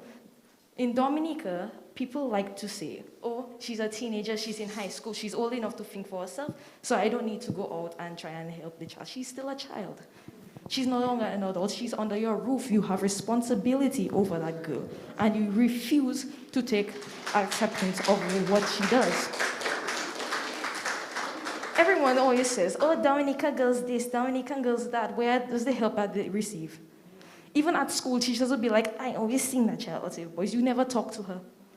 You never say anything. You never focus on that child. You just look her up and down in the hallway because you know the sort of thing she does. And at the end of the day, she has to leave school because she's pregnant. And what her mother does, puts her outside. What her mother does, shames her. Again, as someone said earlier, victim blaming is very prominent in this country. And no one seems to really talk about it, especially in schooling systems. I don't really hear that much people going out, oh, my mask, sorry. I don't really hear that much people going out and talking to young girls, and boys as well, because it seems like there's an issue with the young boys in this country that always behind the girl, psst, shabby, nag to see you. Because that's the sort of thing that they grow up in, that's the sort of thing that they're used to. They're used to seeing older men do it, so they do it as well. And their parents always be like, that boy just like that. You have to talk to the child and say, no, this is not right. They're used to seeing older men do it, so they do it as well. And their parents always be like, that boy just like that. You have to talk to this is not right. No, this is not right. You cannot be going out talking to girls like this. You can't be going out and doing these sorts of things with any single girl you find that this is not right. They never acknowledge of this. You see, there's a sort of brain drain going on in the country, as they like to say, for a while now, and there's a lack of acknowledgement. Instead of focusing on girls, are more focusing on being grown, as they like to say, and hanging out with older men and boys. Instead of focusing on school. The amount of girls and boys staying down in their grades, even though there's things should be easier for them because of their home life. They rather interfere with others, and their parents take no acknowledgement. Their teachers take no acknowledgement. They just agree. Yes, and the lack that's just how the child is. Taboo subjects in schools. But that's generally what I wanted to say. In primary school. Yes, and the lack of speaking of taboo subjects in schools. Talking about someone shouldn't in primary school, in health and family life, there'll probably be a section with 5 to 6 pages talking about someone shouldn't touch like this, someone shouldn't touch like that. That's in school. They don't say anything about that in school. In high school especially, because as I said, it's very much a problem between children of the ages of 14 and 16. They do not speak of these subjects at all. In schools, there should be more teachers and more classes. Sexual education is never touched upon in school. And I can say that as a 16-year-old girl, that children my age need to think about that. Because there's certain children I know that don't even know about certain parts of their body and what it's for, but yet they want to go and interfere with men and let them touch their spots. You have to think of these things. And you have to teach. Like, if I ask you what that is, you will tell me, I don't know. What's your boyfriend touching it and he's 24? You have to think of these things. And they have to teach these things to show girls what they should do and what they shouldn't do. And boys as well, because I keep mentioning girls because I'm in an all-girls school, but boys as well, I would assume that they get the same education. They don't talk about good touch, bad touch in high school. They don't touch about rape, forcing sexual intercourse. These things, they're never touched upon in high school. And I really think that that's a problem that the country faces and why there's so much TV. My eyes lit up just listening to your contribution, honestly. I mean, it was very powerful, but I will let Mr. Williams, comment on that particular contribution. Thank you, young lady, for that contribution. And the funny thing is, that story could have been told 15, 20 years ago, and it would have been the same response. Because growing up in Dominica, we did not speak about these issues, either primary school, high school, and even at college level. I remember I went to Dominica Grammar School, okay? I remember in high school, we did a drama, and there was a session where we put on a play, a short play to deal with sexual, which was rape. And the teacher reacted so emotionally to us wanting to put on a short skit on rape. She was not comfortable at all, and I was pushed, I was touched at the time by the situation, but I'm just thinking now that a lot of our teachers are not even trained to deal with those particular topics. So we expect them to assist in the socialization of our young people. The main point of the matter is that sexual offenses, sexual activity is too taboo within our communities. We are not open to speaking on the subjects. And even when we try to speak on the subjects, we only want to open the window halfway. There is, like I was mentioning earlier, there's tiers of access for the registry. There's also tiers of education. You expose persons at a particular age to particular topics and issues. You don't give a baby hard fig and dash into it. You mash it and make torton and give them a small spoonful.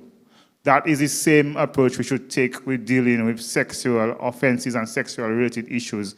We should engage our toddlers, our preteens, our teens, with all the issues, but at various levels and age appropriateness, and look at how we can expose them to it in creative ways, because they absorb it better in those issues. There is no sense presenting to a preschooler or a preteen or an adolescent issues of sexual offenses in the way that we did tonight, because they will not absorb the information as readily if we package it in a different way. And I strongly suggest that we look at simplifying our laws, having child-friendly laws that they themselves can read and understand. UNICEF has done it. They have a child-friendly version of the Convention of the Rights of a Child. Why can't we be proactive in creating those kind of documents where our children can build up their knowledge and allow them to make informed decisions about these various activities? And young lady, again, I want to applaud you for your contribution. Thank you so much, Mr. Williams. I'm definitely agreed. I mean, we're mentioning so many different things that we want to see in society. More research, as Annika mentioned, not just relative to child sexual abuse, but across different sectors.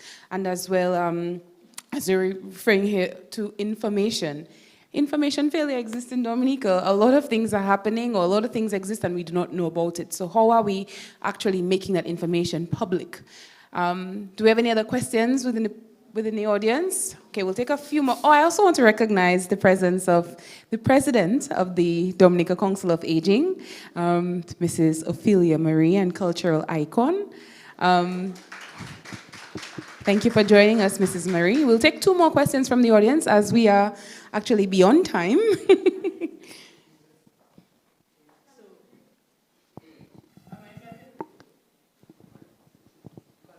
Good night to everyone. I just like to concur with the panelists. Good night to everyone. I just like to stories as a concur with the panelists. I can attest to some of the stories as a qualified counselor. I work at 5 schools. We need more training. As Nycd said, and I think Delroy said, we need more training. We need more counselors. We need more trained teachers to assist. And what I really want to share with this came out last month, a draft copy of the Child and Adoption Bill. And I think we maybe need to read this. This has a lot of information related to child protection. Know about that? Okay, so this is from the social services what we are doing here should know about. Thank you very much, Mrs. Webb and Mrs. Marie. With what we are doing. Thank you very much. We're bringing the mic to you. Okay, what I have to say would probably have been hotter right after Delroy, but I'll make the point anyway. Delroy says it would have been how many years? 15 years ago, and the story would be the same. Now, can you imagine what I would say? Because when I was 15, none of you were thought of, let alone being born.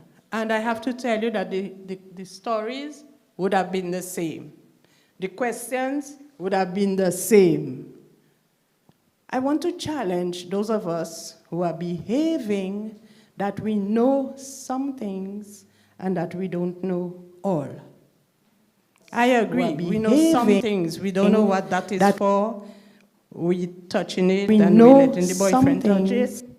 But hey, let's be serious. And that we don't know there are some things we know. I agree, we know some things, we don't know what that is for. We touching it and we letting the boyfriend touch it. But hey, let's be serious. We do not know. We should find the people who can tell us.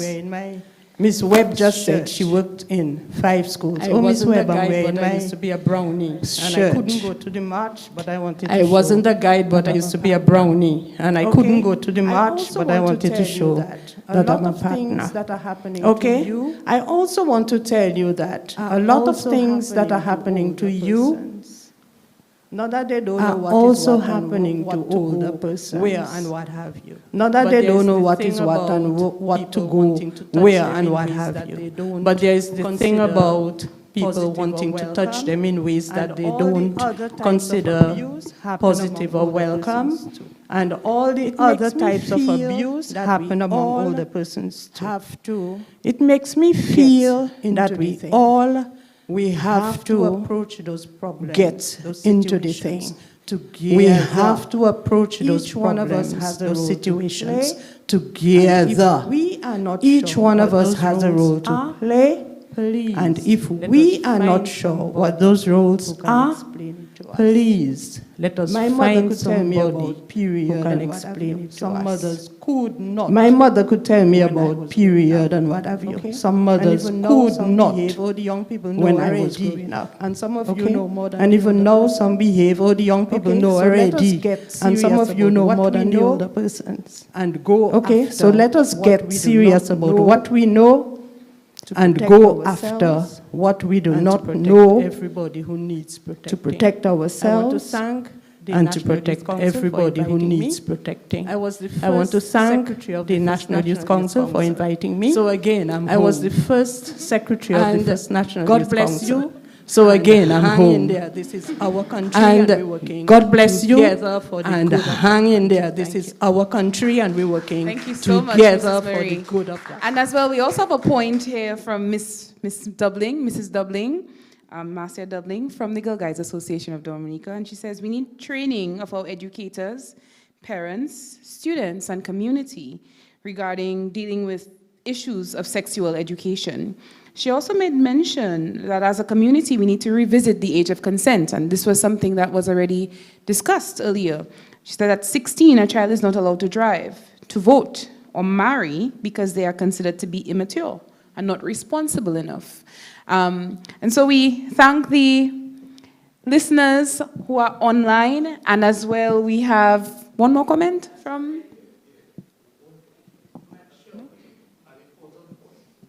Sure. Oh, hand was up? Okay, I'll take you after. There's a question. In the times of the Roman Empire, the average life expectancy was 25 years. Yes? And bear that in mind with the reproduction and the continuation of the human race. Biology is vastly more important than law or morality. Biology is vastly more important than law or morality. There's a reason why a female person, her shape changes when she gets to about 15 years. It's because she's getting ready to have children, to bear children, so that the race can, the species can continue. Changing the age of consent does not and cannot override the biological impulse and imperative to engage in sexual activity with the intention of having children.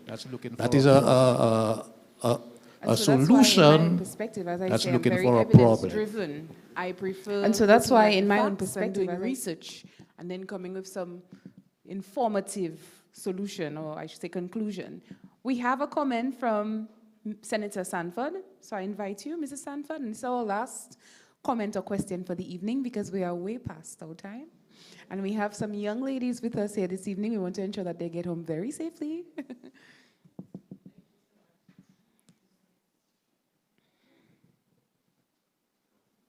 Thank you. I just want to commend the National Youth Council, the president particularly, University of the West Indies, and the Girl Guides for such a relevant discussion this evening. I think we all benefited. I sat there. Such a relevant discussion this evening. I think we all benefited. I sat there and I absorbed as much information as I could, and it was really touching.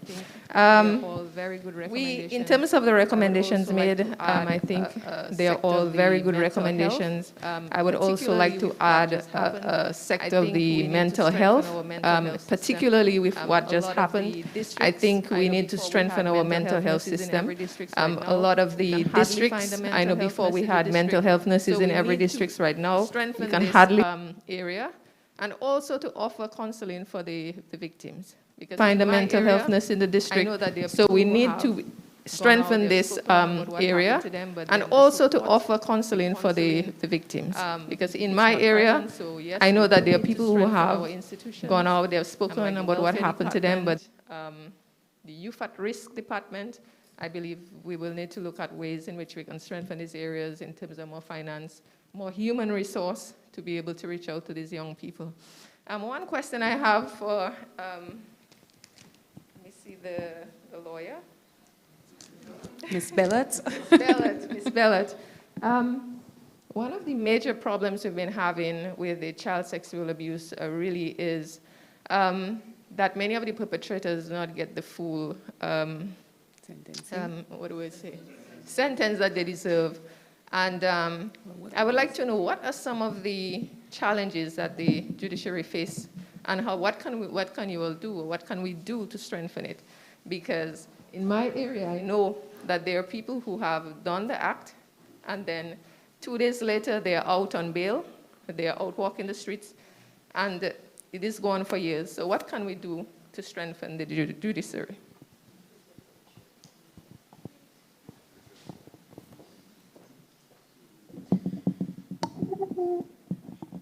Okay, thank you very much for your question. In terms of strengthening the judiciary, I would say, again, going back to the previous point about these, not even just sexual abuse matters being very dynamic. We need to ensure that at every level we have effective resources to ensure that we are collecting proper evidence, that the police have what they need to, I'm not saying that this is or is not the case, but it takes a system, an entire system to function properly to get a matter to be prosecuted properly. So we have to ensure that we have effectively trained police.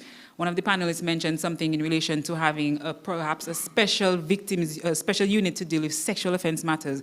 And that may be very relevant in the context of the rise in reported cases or the rise in cases that we are actually just being made aware of through social media or whatever the case may be. So perhaps that is one of the considerations that may be important, because it's one thing for it to get to, for example, the High Court, but before it gets to the High Court, it has to go through the Magistrate Court. It has to go through the police. So there's a lot of systems. It has to go through the welfare department, the welfare division, is supposed to be getting involved. So how are we supporting all of these institutions that eventually bring this matter before the courts in that way?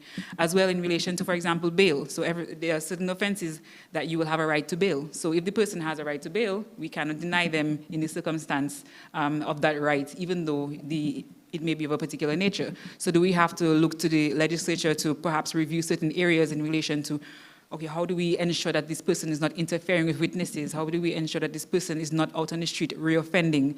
So it really is, there's no one answer, as you can imagine, and it's a really dynamic effort that I hope that we can take some of these points that we've mentioned here today to make a change, whether that is socially, whether it's through our institutions, or at the legislative branch.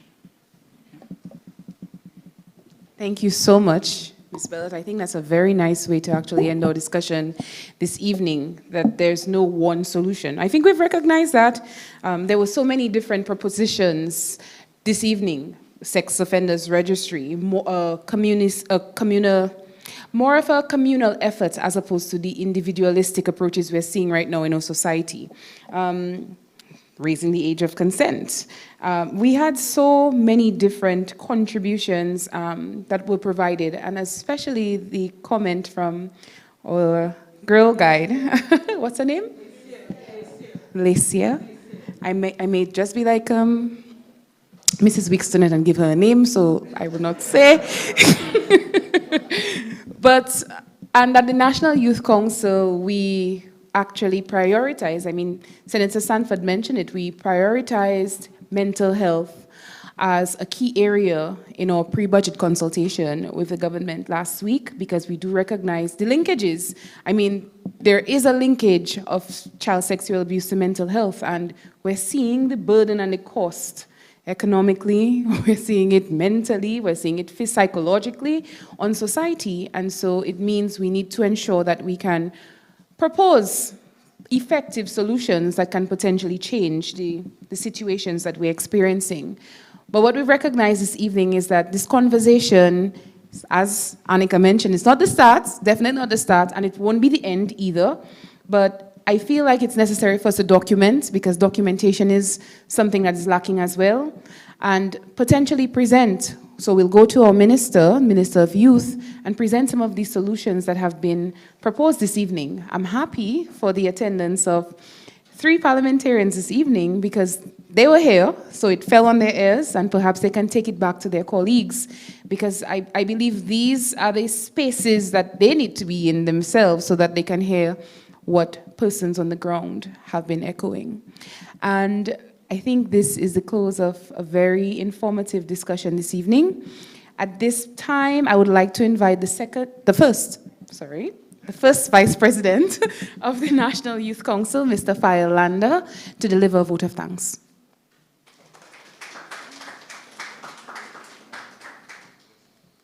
Good evening, everyone.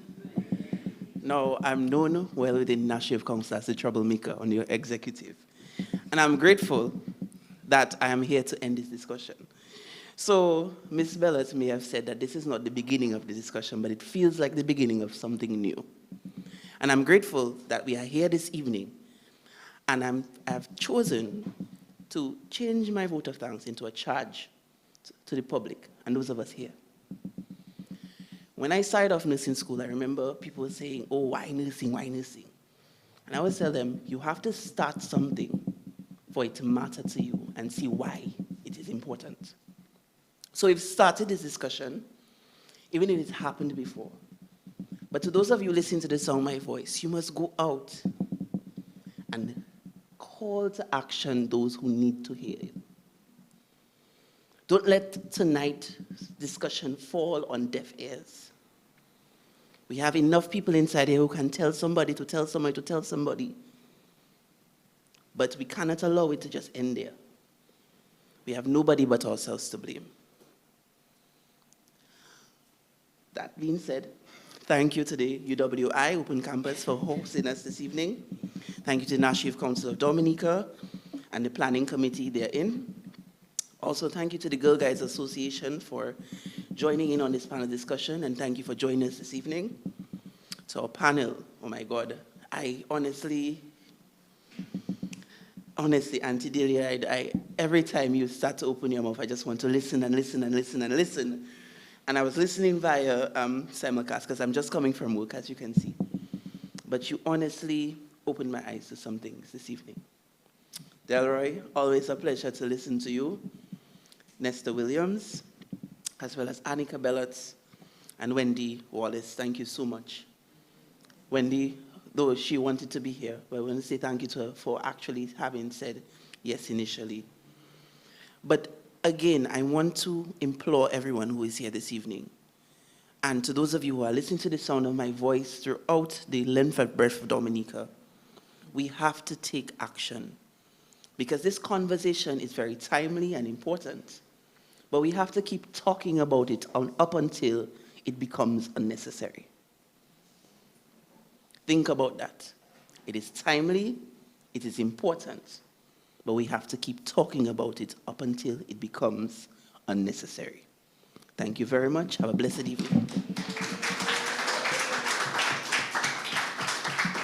I must mention, guys, I must boast, I have a very amazing executive, a very amazing team, and that's why the NYC will keep on talking and will keep on acting until we effect change. Everyone, thank you very much for coming this evening, and get home safely.